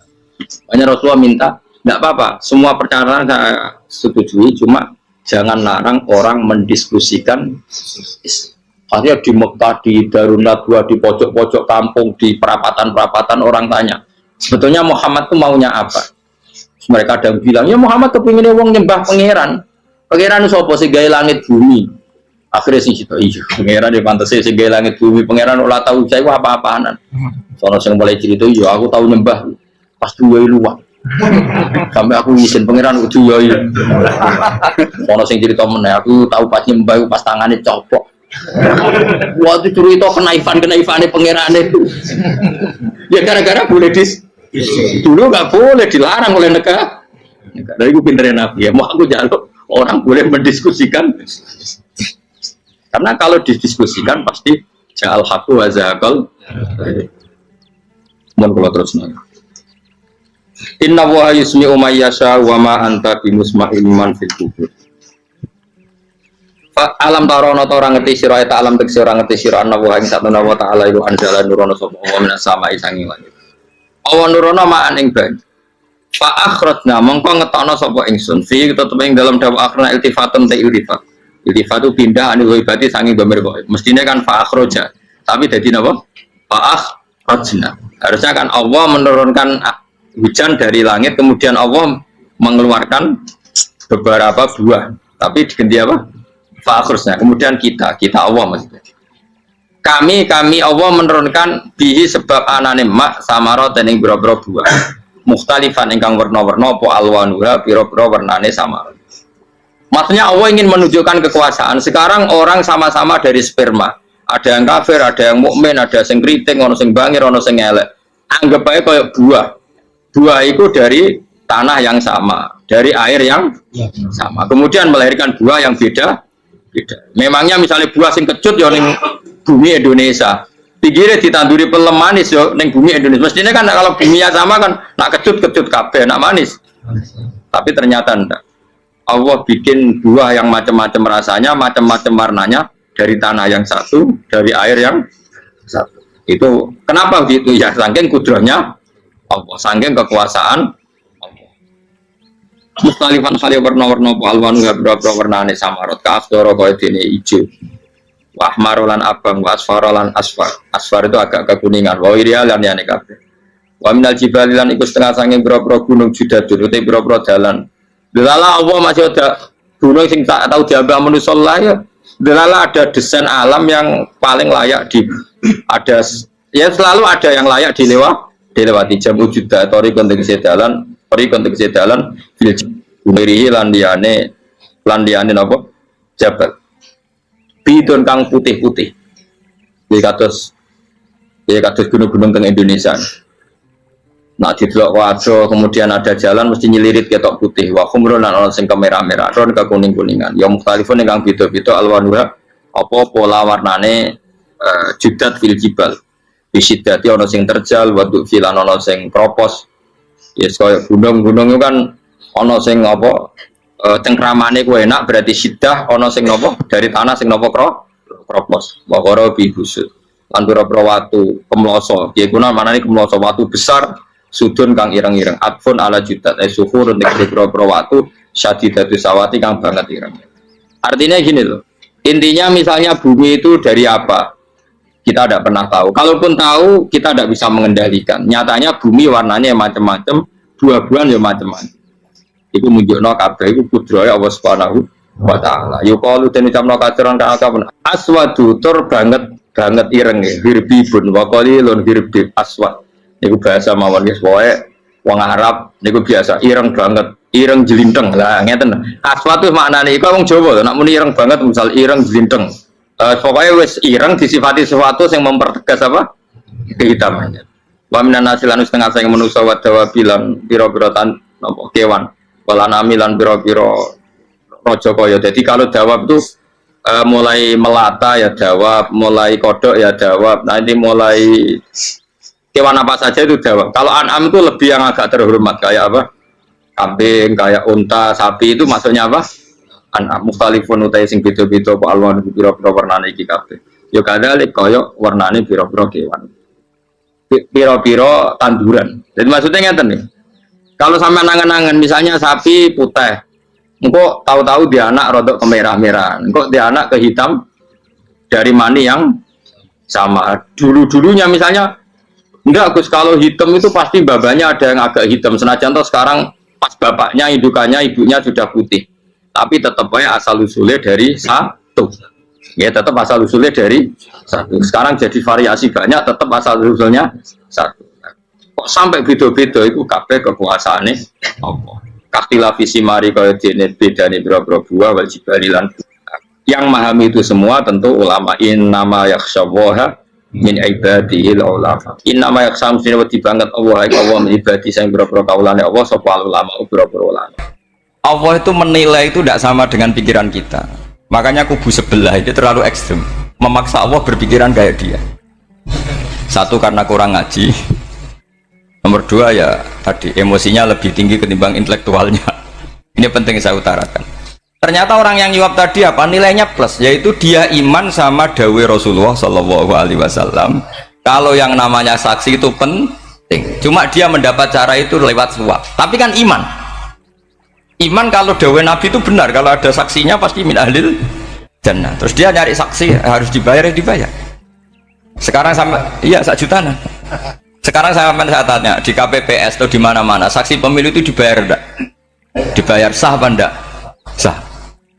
Jadi kadang kebenaran itu harus dibayar. Ini penting saya utarakan karena ada orang perempuan cantik dirayu, digaji supaya main di niklab dibayar jadi orang maksiat. Lalu mungkin ada ustadz gaji dia, bayar dia supaya mondok. Nggak tahu terusannya apa, terus dibayar apa enggak tahu saya. Pertanyaannya ketika kamu bayar kemudian jadi santri, itu kamu dosa nyuap apa dosa sodako membiayai proses kebenaran? sedekah. Tapi kalau yang bayar untuk jadi pegawai klub maka membiayai kemaksiatan. Maka pembiayaan ini penting secara fikih, arahnya kemana? Ke hak apa ke batil? Jika di Fathul Mu'in diterangkan misalnya ada orang layak jadi pemimpin dan kemudian rivalnya itu orang yang menyesatkan atau calon perusak bangsa, ya maka calon pemimpin yang soleh itu wajib berkompetisi meskipun bibadlil mal. Karena kalau yang mimpin orang fasik, kampung ini rusak. Kalau yang mimpin orang soleh, kalau nggak bayar juga nggak jadi. Maka wajib bayar. Lah yang soleh bayar ini berstatus sedekah, tapi yang batil ini berstatus suap. Kenapa demikian? Karena yang namanya riswah atau ada yang baca ruswah adalah pembayaran untuk mengehakkan barang batil dan membatilkan barang hak. Sementara pembiayaan orang soleh adalah untuk memperkuat. Nah orang tuh nggak tahu, yang ngajinya ndak hatam-hatam tuh taunya pokoknya ar-rosi wal murtasi benar. Tapi nggak pernah mikir lalu definisi riswah atau ruswah itu apa. Ini bukan provokasi supaya semua calon bupati gubernur nyuap, ndak, hanya nyuruh mereka sedekah saja. Jadi kalau nggak jadi, tapi sedekah betul ya, kalau nggak jadi ya tetap ikhlas, dari awal memang sedekah. Lah soal gremeng ya bawaan manusia gitu ya. Ya nggak apa-apa, kami tetap gremeng. Ini penting saya utarakan, makanya menurut saya itu bangga dengan Mbah Hamid karena sepupu mbah saya itu karena alimnya. Meskipun banyak orang mensifati beliau wali dan memang wali betul, tapi saya tetap menstatuskan beliau orang alim yang dari kelaziman alim itu beliau wali. Jangan dibalik, wali dulu baru alim. Karena dalam beliau orang Lasem dan kaidah di Lasem itu fakullu alimin waliyullah walaysa kullu waliyillah aliman. Jadi kalau kaidah di daerah Jawa Tengah itu semua orang alim pasti wali, tapi kalau wali tidak mesti alim. Sehingga kalau menstatuskan alim itu keren, kalau di Jawa Tengah status alim itu keren. Dan soal keramat yang kaitannya dengan Mbah Mun itu masyhur itu dulu ketika Mbah Hamid santai-santai sama Pak D. Taifur sama keluarga lah. Beliau mau istirahat, kemudian yang datang Kiai Memun, Mbah Mun zaman itu masih dipanggil Gus. Apa pur, ada Pak Taifur di situ. Kata Pak D. Taifur, kalau manggil Pak D itu Gus Mun. Dan itu Mbah Hamid ngendikan rojulun alimun, ada Pak Taifur, orang lelaki yang alim yang wali. Di beliau muji Mbah Mun juga alimun dulu, rojulun alimun wali. Ini penting saya utarakan karena kesanatan keilmuan beliau jelas dari beberapa keluarga di Lasem. Karena di daerah Fakhriyah itu yang tempat lahirnya Pak Hamid juga lahirnya mbah saya. Itu mbah-mbahnya sudah orang alim, termasuk Kiai Sidik Jember itu juga lahirnya di kawasan pondoknya Pak Hamid Fakhriyah. Dan Kiai Sidik punya anak yang namanya Ahmad Sidik yang jadi Rois Am, yang sekarang ada Gus Firjon macam-macam, itu semuanya juga keluarga Lasem. Nah, saya cerita keluarga ini penting bukan karena tafakhur atau tabai, bukan, karena Allah itu membuat satu tradisi besar memang lewat dzurriyyah. Sehingga Allah ngendikan misalnya ulaikal ladzina an'ama Allahu 'alaihim minan nabiyyin min dzurriyyati Adam wa mimman hamalna ma'anuh wa min dzurriyyati Ibrahim wa Israila wa mimman hadaina wastabaina. Karena tanpa dzurriyyah itu enggak ada tradisi, enggak ada kultur. Misalnya saya menjadi hafal Quran, dulu bapak saya itu tiap zaman Mbah Hamid masih sugeng, yang semaan di sini itu pasti bapak saya, namanya Kiai Haji Nur Salim. Kadang diajak baca Quran di kamarnya Kiai Hamid. Karena kalau bapak saya itu mantu ponaan sama Mbah Hamid. Itu dulu bapak saya memotivasi saya supaya hafal Quran itu gini, kowe kudu hafal Quran. Nak kowe hafal Quran, itu kepaten obor. Kok anak merapal luwe duwe alasan. Jadi kalau ada Gus tidak alim itu mesti salah bapaknya. Karena kalau bapaknya bisa baca Wahab, anaknya mau baca primbon tuh malu. Tapi kalau bapaknya sudah bacanya WA, anaknya jadi primbon. Era cucu sudah dukun. Era cucu sudah kayak Dimas Kanjeng, nanti itu pasti. Karena nggak ada rasa malunya. Tapi kalau bapaknya alim baca Wahab misalnya, juga Qanaah, anaknya juga itu figurnya. Cucunya juga gitu figurnya, makanya disebut dzurriyyatam ba'duha min ba'd. Ini penting. Dulu Mbah Mun itu sering ngijazahi saya, itu persis ijazahnya bapak, ijazahnya Pak Hamid. Kalau punya amplop itu ya dibeda-bedakan, ini amplop dari tamu, ini dari pejabat, ini dari orang fakir. Jika penggunaannya juga sesuai itu, tidak serampangan. Karena dianggap amanat, kalau kita salah tasarruf maka menjadi hisab. Kalau sekarang nggak asal dikumpulkan. Orang desa salam template wadol pitik kuru wedhus kuru. Ambek guse tuku HP seri terbaru itu kan kasihan ya. Padahal sing salam template itu ibunya kerja di Malaysia. Mungkin gelantungan ngecat tembok di Malaysia. Hasil salam template digugus tuku HP terbaru itu kan nggak imbang. Nah tuku tasbih kan sumbut. Ini bukan nyindir tapi ngamuk jadi ini penting karena semuanya itu ada hisabnya. Walatus alunna yauma idzin anin naim. Karena tradisi ini harus kita teruskan ala qadril istithaq. Karena itu nanti yang mengawal ilmu. Kemudian termasuk tradisi mengakui santri goblok, ini penting. Itu enggak ada santri sebarokah santri goblok. Makanya dulu Mbah Mun, Mbah Hamid, Kiai Alim itu kalau sama santri goblok ya tidak benci. Enggak kayak sekarang semua orang bikin sekolah unggulan. Sekolah unggulan itu kritik saya hanya memproduksi orang-orang yang nantinya mendapat. Kalau kamu punya santri hafal Quran, nanti hadiahnya umroh, panglanya umroh, santri pinter hadiahnya beasiswa. Tapi hubungannya sama negara itu mendapat. Sementara santri yang goblok hidup di pedalaman Kalimantan, karena di sana belum ada masjid, bikin masjid dia. Sebagian hartanya dipakai masjid, sebagian hartanya dipakai bangun masjid. Ini yang goblok pendiri masjid, yang pinter pengajian di masjid dibisaroi uang kas masjid. Artinya gini, ya kalau halalnya halal, tapi kita mbok yoroh hikmahnya orang-orang goblok gitu. Supaya kita tetap ngaji Rabbana ma khalaqta hadza batila. Semua ini ada gunanya. Subhanaka ma khalaqta. Jadi semua ini ada gunanya. Maka bagi santri-santri yang goblok, tolong nanti saya di Fatihah karena saya ini pembela Anda.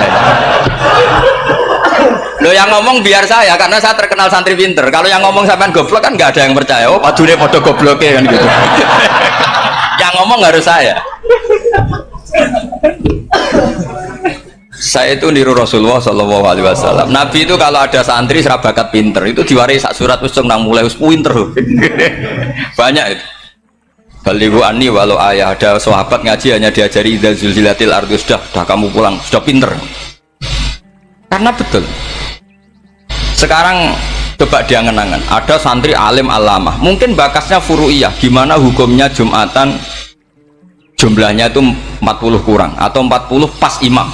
Kemudian ada yang batal satu, hukumnya gimana? Dia mikir furu'iyah. Sementara yang goblok, dia di desa tertinggal gak ada masjid. Piye caranya dia masjid? Ini bikin aslul ibadah, yang sini sudah khilaf tentang yang gak penting. Jadi orang goblok kadang lebih keren. Akhirnya apa? Duriannya yang goblok nanti jadi orang alim alama ngekholi wong goblok karena pendirinya biasanya orang pati pinter. Itulah Allah Subhanahu wa taala. Ada bikin sesuatu itu sia-sia. Nah, saya ini korban ilmu itu.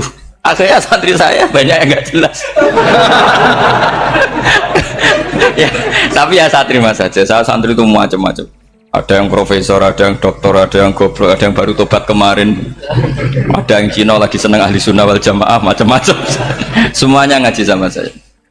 Karena saya tetap berkeyakinan Rabbana ma khalaqta hadza batila.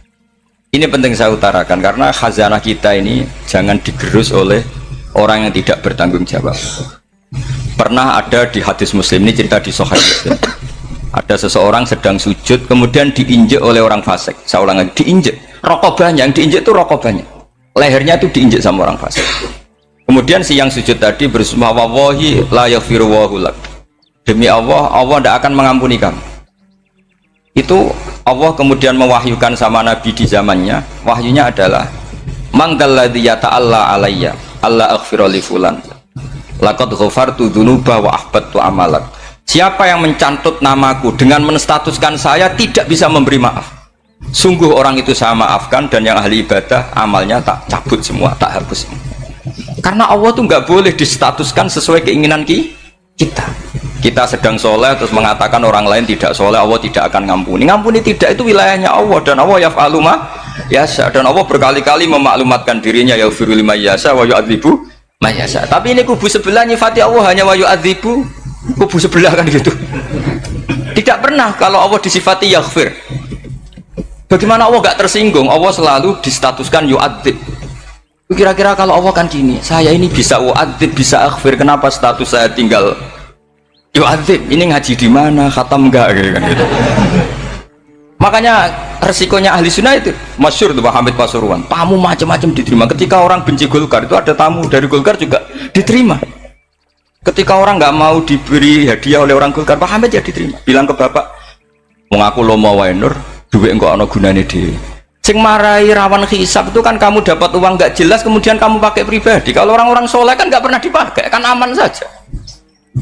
Loh, dihisap apanya? Wong hanya peralon. Kalau istilahnya Mbah Hamid itu peralon. Datang diberikan orang lagi, datang diberikan. Kalau kena kamu kan hisap. Terus kamu nyate makan wareg glegeken. Nah, itu uangnya nggak jelas dipakai nyate glegeken, ya mesti hisap.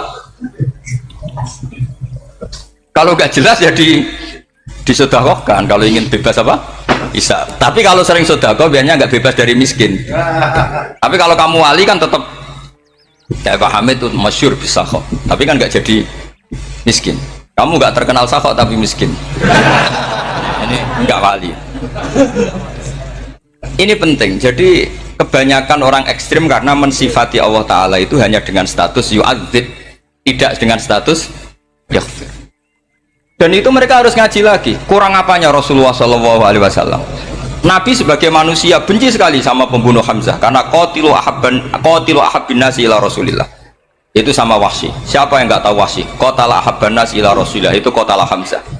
Dan ketika Nabi nyuwun sewu maksud no Wahsy, Allah malah nurkan ayat laisa laka minal amri syai'un aw yatuba alaihim. Ada pilihannya aw yatuba alaihim.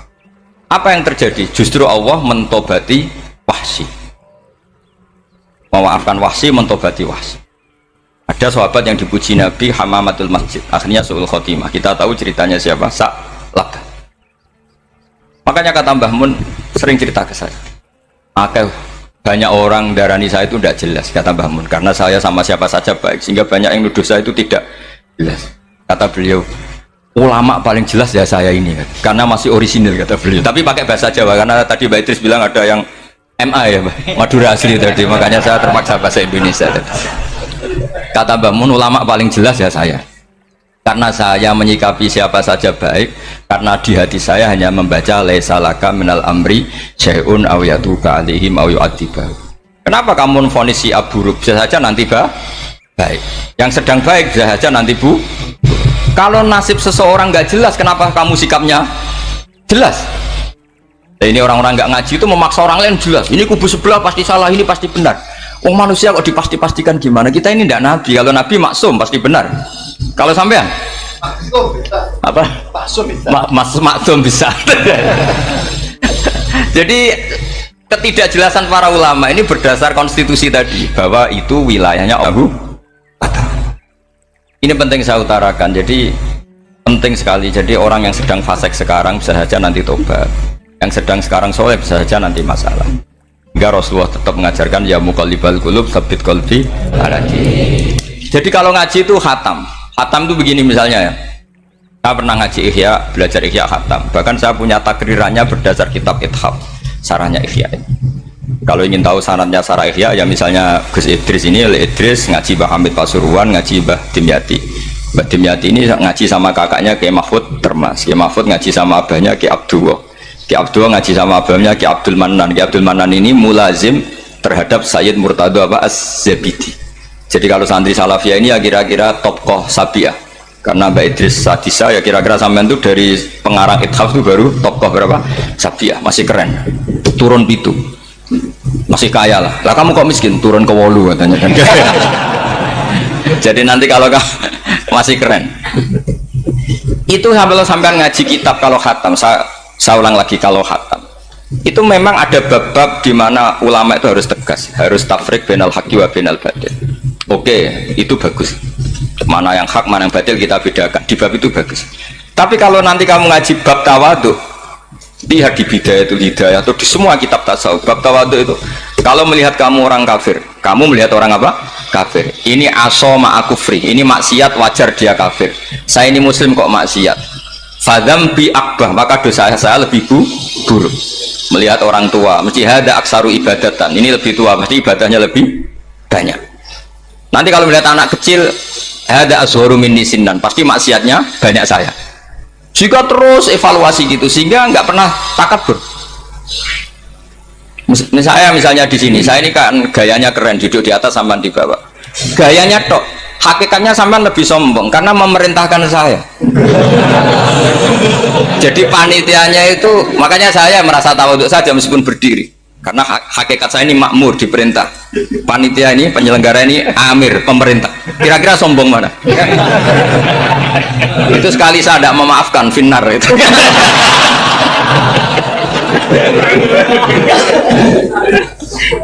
Tapi insya Allah tak maafkan. Iya masih insya Allah.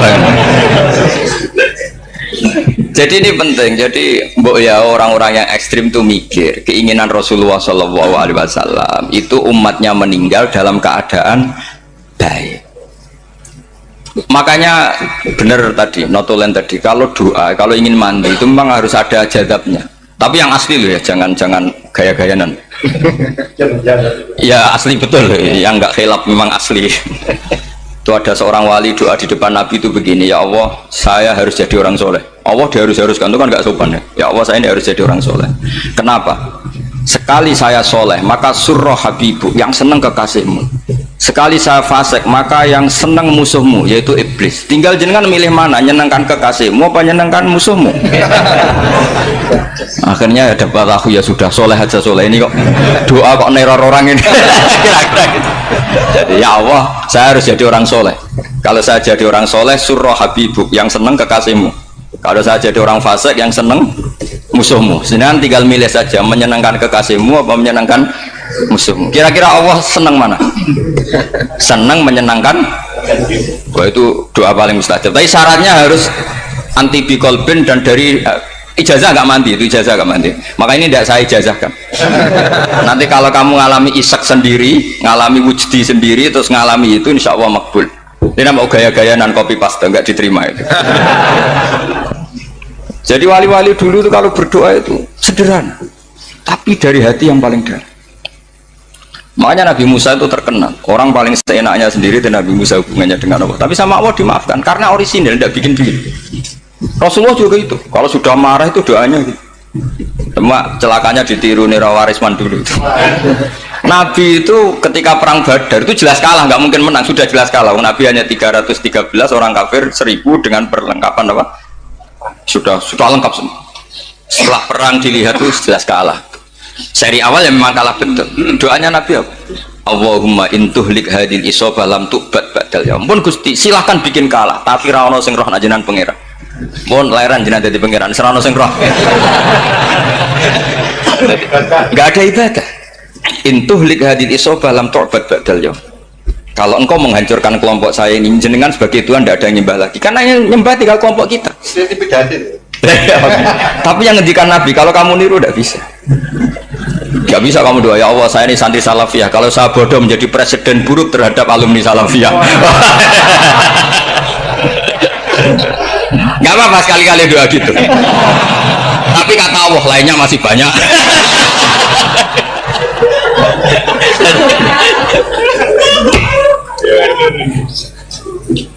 Tapi itu syaratnya tadi harus ada al-wujdi wasima. Jadi makanya Imam Ghazali punya kitab al-wujdi wasima. Karena ada masrob, ada syarab. Jadi wali mengikuti para nabi itu ada masrob, ada syarab. Sehingga perasaannya itu beda. Saya punya sekian contoh. Makanya tadi saya bilang di sini yang cerita nanti tak baca Arabnya ya tabarruk dengan Jamil apa? Salim. Jadi Nabi menyontohkan gini ya. Hubungannya Nabi dengan umatnya itu kata Rasulullah ibarat orang punya unta atau sapi yang susah itu, yang sarodat itu berat. Kalau bahasa sini apa itu? Yang larat ya Pak? Melayu. Terus orang-orang lain ingin membantu, kubu sebelah ingin bantu, tapi ketika mereka ingin bantu malah unta ini tambah lari karena asing. Semua selain pemiliknya ini kan bagi unta itu asing. Jadi mau dibantu ditangkap tambah lari karena ini orang asing semua. Ngajinya agak jelas, asalnya agak jelas, tapi mau ikut ngurmat Islam ini asing semua. Akhirnya kata Nabi yang punya unta itu datang, kemudian ngambil rumput, terus unta itu dipanggil, kemudian unta itu ngikuti. Kata Nabi, ibarat saya seperti itu. Kalau saya yang memimpin Islam, saya yang merawat umat saya, maka umat akan mudallalah, akan nurut. Tapi kalau yang rumah kalian, malah Islam menjadi kacau. Kenapa menjadi kacau? Karena tadi nyifati Allah saja salah. Orang Islam baik dihukumi kafir hanya karena tahlilan, hanya karena manakiban dihukumi kafir. Sekarang inginnya Nabi orang menjadi Muslim apa kafir? Inginnya Nabi orang menjadi Muslim apa kafir? Muslim. Lalu gara-gara melakukan perilaku tertentu dihukumi kafir. Iya, ziarah wali songo musyrik, nyekel patok musyrik. Katanya minta sama mayit. Padahal saya andekan jadi mayit itu diziarahi sampean nggak seneng. Nggak senengnya karena ya kadang murid itu jari gurunya ya kurang ajar. Masa gurunya dibilang gini, ya Allah, ingkana musinan fazid fi ihsani, wa ingkana musian fatajawas andu. Kata gurunya, soleh tenan darani ingkana. Makanya saya tidak suka zaman ziarah ke saya. Kecuali doanya ditasihkan dulu ke saya. Makanya nggak boleh ziarah itu pada Nabi, bisa murtad kan? Coba itu baca di depan Nabi, murtad gak? Ya Allah, kali ini baik maka gini, kalau buruk. Masa Nabi baiknya ingkana? Lah orang-orang yang menyerang kita kan, itu gak ada zaman sahabat doa seperti itu. Ya mesti gak ada, mana mungkin sahabat baca itu di depan Nabi. Masa Nabi didoain, ya Allah kalau dia baik maka fazid, maka kalau dia buruk, ya gak mungkin. Lah mereka nyerang kita itu gak ada dalam sejarah sahabat. Ya sahabat kok nahlili Nabi juga Nabi mau didoain maghfir lahu. Kan ngenyek kanjeng Nabi jadi ngono ighfir lahu. Ya mesti saja sahabat gak akan tahlilan ya. Yang kabudut itu Rasulullah, bahkan diistilahkan kabudut saja salah, intaqala ila rafiqil ala. Nah kalau sampai harus ditahlili, kalau enggak yang rokok betul. Amalnya pas-pasan, dosanya berkelanjutan. Kondak gimana? Punya tanah warisan yang hasil ngerebut milik orang lain, kamu sudah mati, dipakai anak cucumu, ini berkelanjutan nggak dosanya? Berkelanjutan, berseri-seri. Mereka kalau nyerang kita kan sahabat tidak melakukan itu untuk Nabi, ya nggak mungkin lah sahabat mendoakan itu pada Nabi, kan nggak mungkin.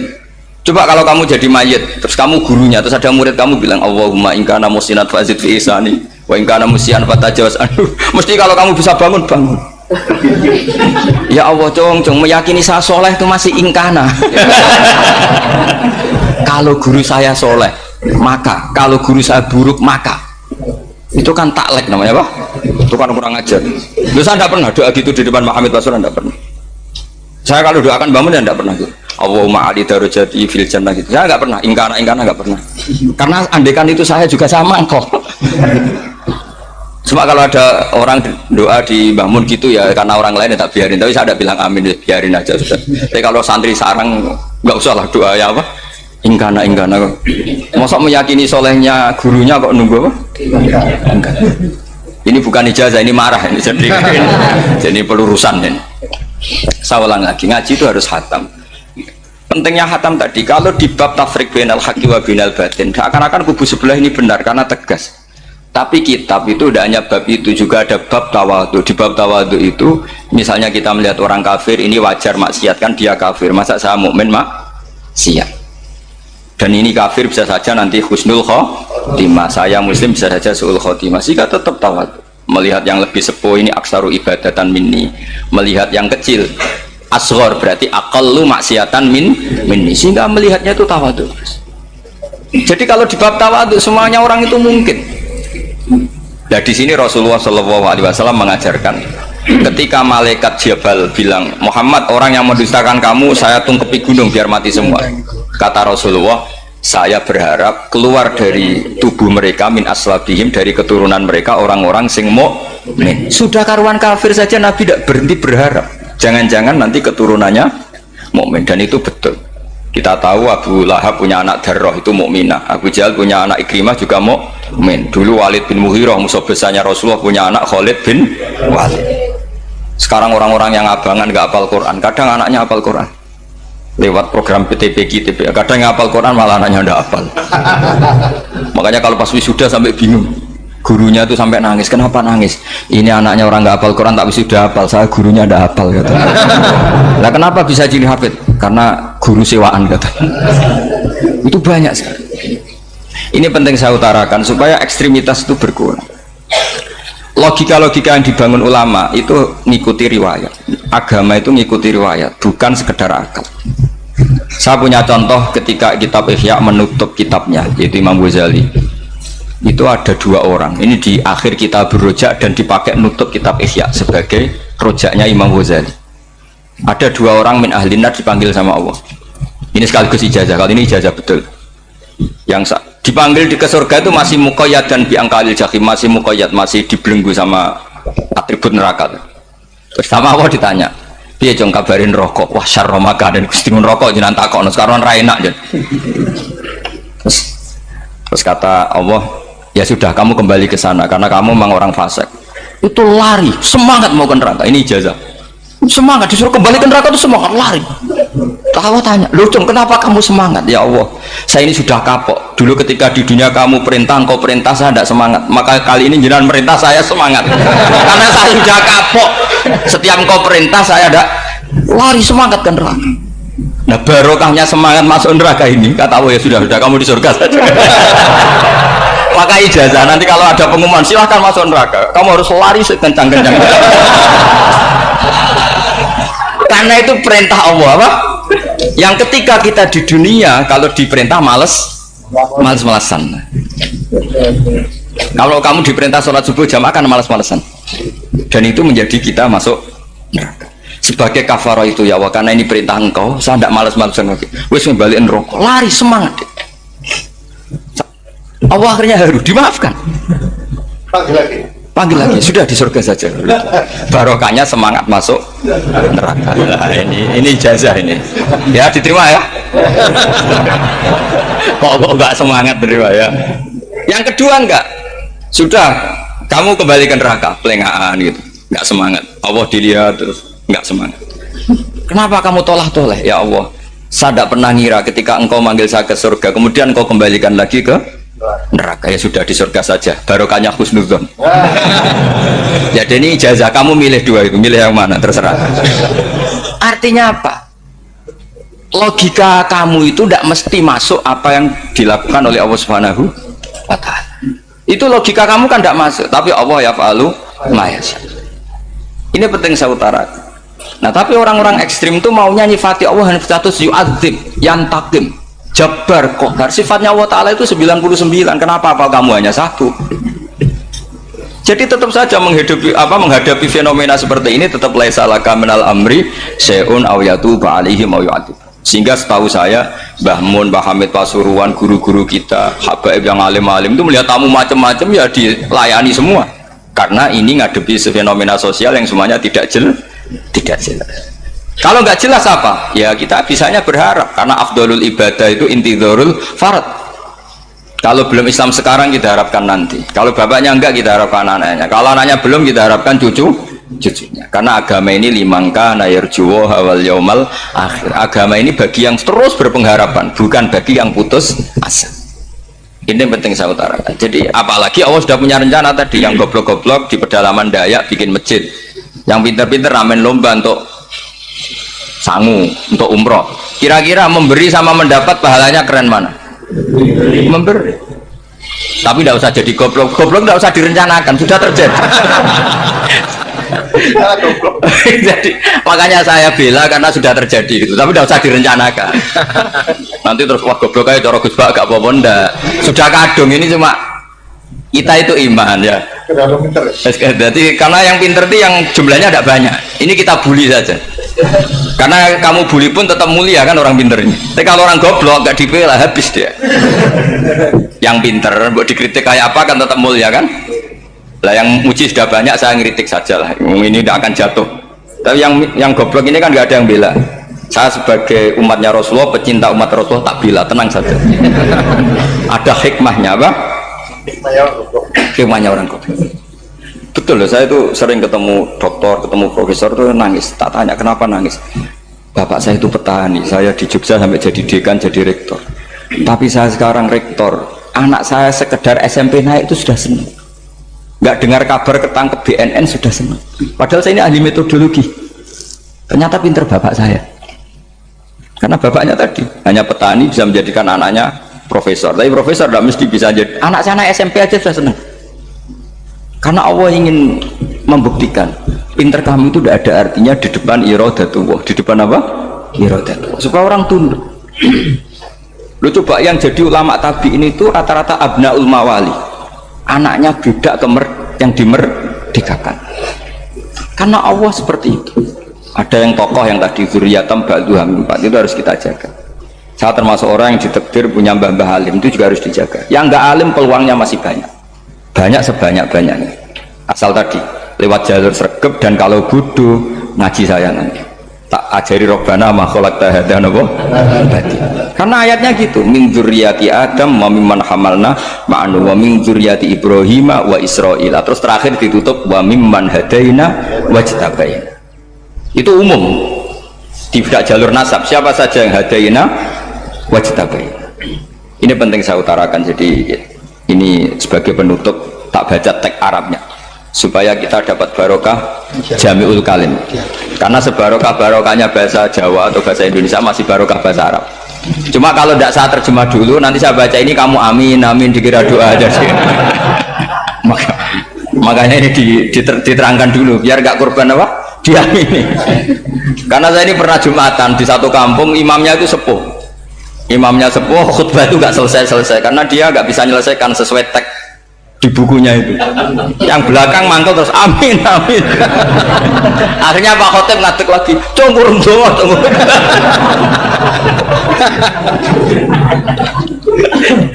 Ya ini masih teks Arab, yang belakang sudah apa?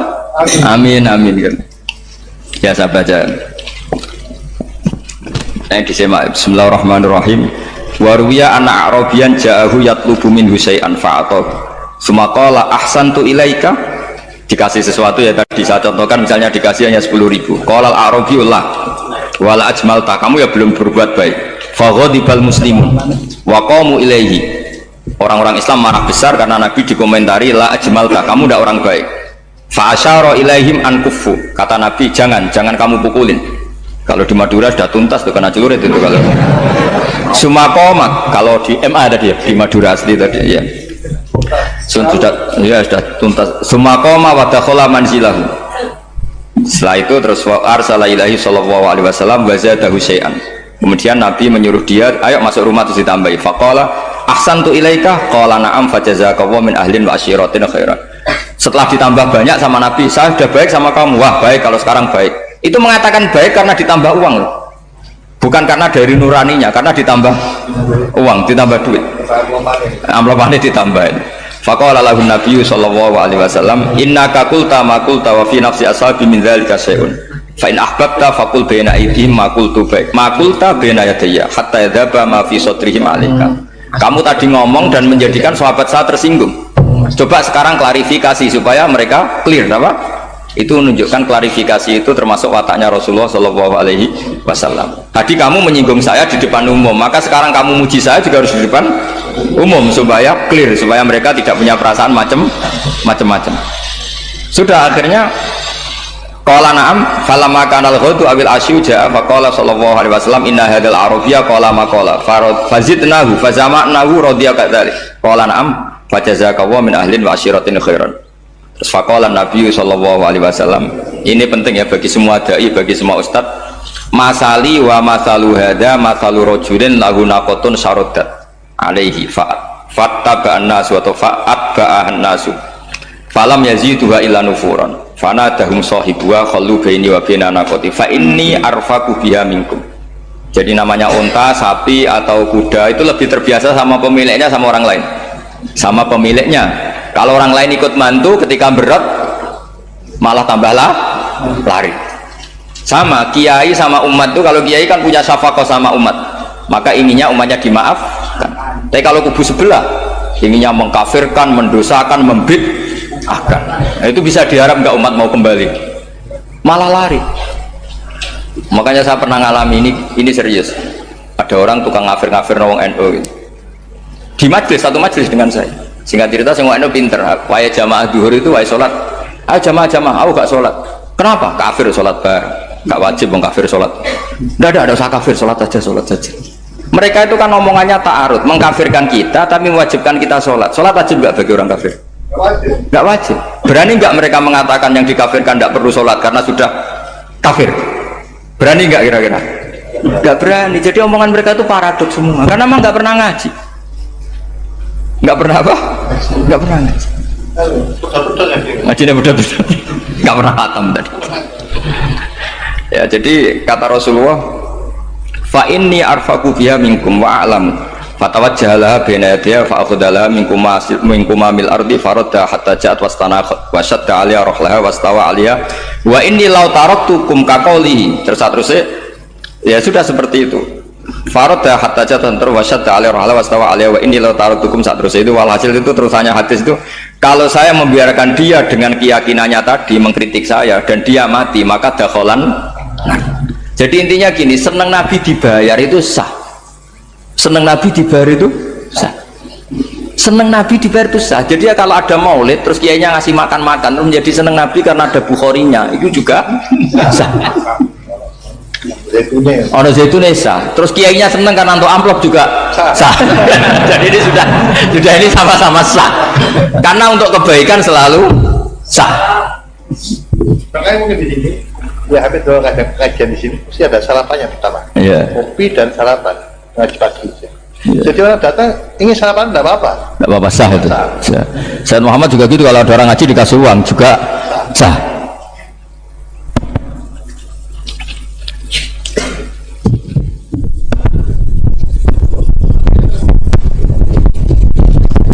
Oke.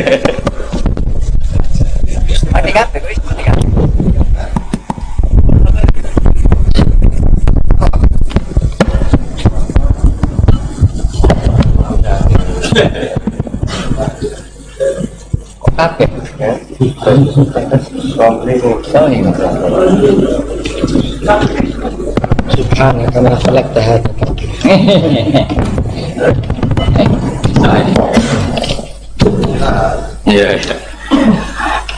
Ya, jadi ini jelas ya, jadi riwayat ini jelas. Kemudian riwayat yang ada di kitab Bukhari ketika Rasulullah didustakan, dibully. Ini wa ana mahmum ala wajhi falam astafiq illa wa ana biqarni sa'alib, yang di bawah garis itu ada yang di Bukhari. Farafatu rasi fa idzan ana bi sahabatin qad adallatni fa nadartu fa idzan fiha jibril fa nadani faqal inna wa qad sami'a qala qaumika laka wa maraddu 'alaika wa qad basa ilaika malakal jibal litamurahu bima syi'ta fihim fa nadani malakul jibal fa sallama alayhi thumma qala ya Muhammad faqala dzalik bima syi'ta in syi'ta an utbiqa alim al-akhsaban faqala Nabi sallallahu alaihi wasallam bal arju ayyukhrijawahu min aslabihim ma ya'budu wa wahdah la yusyriku bihi syai'an. Jadi Nabi menghadapi yang sedang kafir saja enggak putus asa, bisa saja mereka nanti melahirkan anak-anak yang Islam. Jadi kalau ada kiai menghina orang kafir itu jangan melihat kiai kok kancanan wong kafir, yang benar itu kiai yang penuh harapan sehingga sama orang kafir saja berharap. Tapi sekarang enggak, kiai kancanan wong kafir, kiai kok kancanan wong fasik. Logikanya dibalik, kiai nelateni wong kafir nak menawa anak turune masuk Islam, kiai nelateni wong fasik anak menawa dadi soleh. Logikanya harus seperti itu. Nah, soal perang itu beda. Perang kan mereka sudah menstatuskan diri ingin bunuh kita, tentu kita harus berani untuk mempertahankan diri. Tapi kalau kondisi normal tidak bisa seperti itu. Ini kan kondisi normal. Itu Rasulullah ya nggak boleh, karena tadi bahkan kalau saya pernah ngaji ini di Sidogiri, pernah cerita Rasulullah jejer Nabi Nuh. Ada seorang wali, pasnya Abu Hasan Asyadili. Siapa Abu Hasan apa? Asyadili mimpi ketemu Rasulullah jejer Nabi Nuh. Kemudian Nabi Nuh itu digojlok sama Rasulullah. Kamu pernah maksudkan kaum kamu, bisa saja fi aslabihim atau fi zuhurihim ada nasamatan sing tu'minu billah. Sekarang misalnya begini ya, ini orang kafir. Di sini itu ada gen yang ribuan ila yaumil qiyamah. Bisa saja gen-gen yang sekarang masih di zuhurihim, karena kalau apa gen di lelaki diistilahkan fi zuhurihim, ini saja nasamatan tu'min. Nasama yang nanti mukmin. Kalau dia mati kan berarti kamu membunuh calon orang mukmin berikut. Jadi, tapi ya sama. Tapi kalau kamu bilang dibiarkan, bisa saja ini ada nasamah sing calon kafir. Berarti kamu membiarkan kekafiran. Nah, di sini hebatnya Allah. Allah bikin Nabi Nuh mewakili istihad potensi kekafiran berlanjut, sehingga beliau bilang wala yalidu illa fajiran kafarom.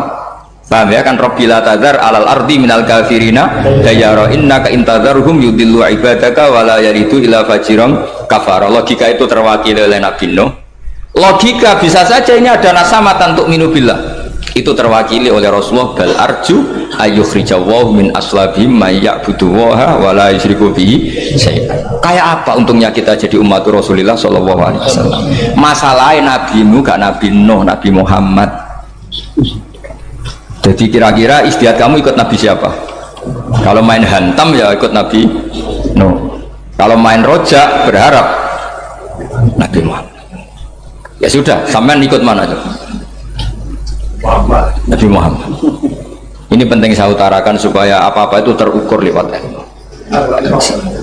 Ya pokoknya istilah kayak wali songo yang tercerminkan sampai ke kita kayak Pak Hamid, karena Pak Hamid ini sanadnya secara gen itu sampai Sunan Bonang, di silsilah itu sampai Sunan Bonang. Saya punya catatan nasabnya Pak Hamid Pasuruan sampai Sunan Bonang, ditulis Mbah Khim itu ya, pas 40 harinya Mbah Hamid itu silsilah itu. Saya kira demikian, saya mohon maaf atas semua kesalahan. Wah, baru mulai. Ya Santi Putri itu gak usah mikir besar berat-berat, yang penting nurut suami, itu kata para suami. Tapi kalau suaminya gak layak diikuti ya diberontak saja gitu. Karena gak ada sesuatu yang luar biasa kayak perempuan. Itu kata Sayyidina Umar, pernah dia mau jalan ya, dicegat sama Khawlah itu bintu Salaf, itu sampai 3 jam, padahal Umar sudah Amiril Mukminin. Sudah siapa? Amiril Mukminin. Tapi ketika ditanya, kenapa engkau berhenti? Karena orang tua ini. Kamu tahu orang tua ini siapa? Ini ketika protes itu didengar langit sabtuju, yaitu yang di ayat qad sami Allahu qala allati tujadiluka fi zawjiha wa tashtaki ila Allah. Jadi sing protes wong wedok ora trimo bojone, Kanjeng Nabi diprotes. Ya singkat cerita, Khawlah itu cantik. Memang contohnya harus cantik. Kalau jelek nggak bisa. Khawlah itu cantik sekali. Walhasil dia mungkin khed atau apa, lama mungkin khed. Terus suaminya datang. Aus bin Somit ini datang. Melihat istrinya pas sujud. Di semua teks riwayat fa'ajabatu ajizatuha. Makanya gambarannya harus cantik. Enggak usah diterjemah ya, fa'ajabatu ajizatuha. Singkat cerita, Aus itu minta dilayani saat itu juga. Si Khawlah nggak mau karena sedang ibadah. Bongkok sih mas dalu. Enggak, gue sekarang. Saking mangkelnya karena agak kesampaian. Ya orang lanang kan gitu, mesti kotor kalau nggak kesampaian. Terus Zuhara minha, dia melakukan dihar. Anti aliyah kadhri ummi. Dulu dihar dalam hukum jahiliyah adalah tolak. Setelah ditihar, Aus getulnya bukan main karena Khawlah ini cantik. Makanya contohnya ada cantik, karena kalau gak cantik gak getun gitu. Terus kalau gak cantik juga suaminya ada kesusu gitu. Sudah tahu semua pokoknya gitu punya nada. Singkat cerita, akhirnya suaminya datang ke Rasulullah. Ya Rasulullah, saya ini sangat mencintai istri saya, tapi tadi saya keterucut dihar dia. Lalu solusinya gimana? Ini karena tambahnya khas perempuan, kata Mbak Idris, ya sudah tak turut, ini khas perempuan. Kemenangan partai apa? Perempuan. Tapi tidak PSI, ini kemenangan partai perempuan. Kata Rasulullah, sementara hukumnya begitu. Kalau dihar itu biman zilatit tolak. Ya sudah, kamu nggak bisa kumpul lagi sama dia. Istrinya dikasih tahu, protes. Apa? Hukum apa-apaan itu? Diparani Rasulullah. Ini hukum tidak benar ya Rasulullah. Ya tapi setahu saya hingga detik ini saya sebagai Nabi hukumnya baru begitu. Nggak benar. Dibantah terus sama Nabi diancam gini, kalau engkau tidak bisa memutuskan tak laporkan Allah.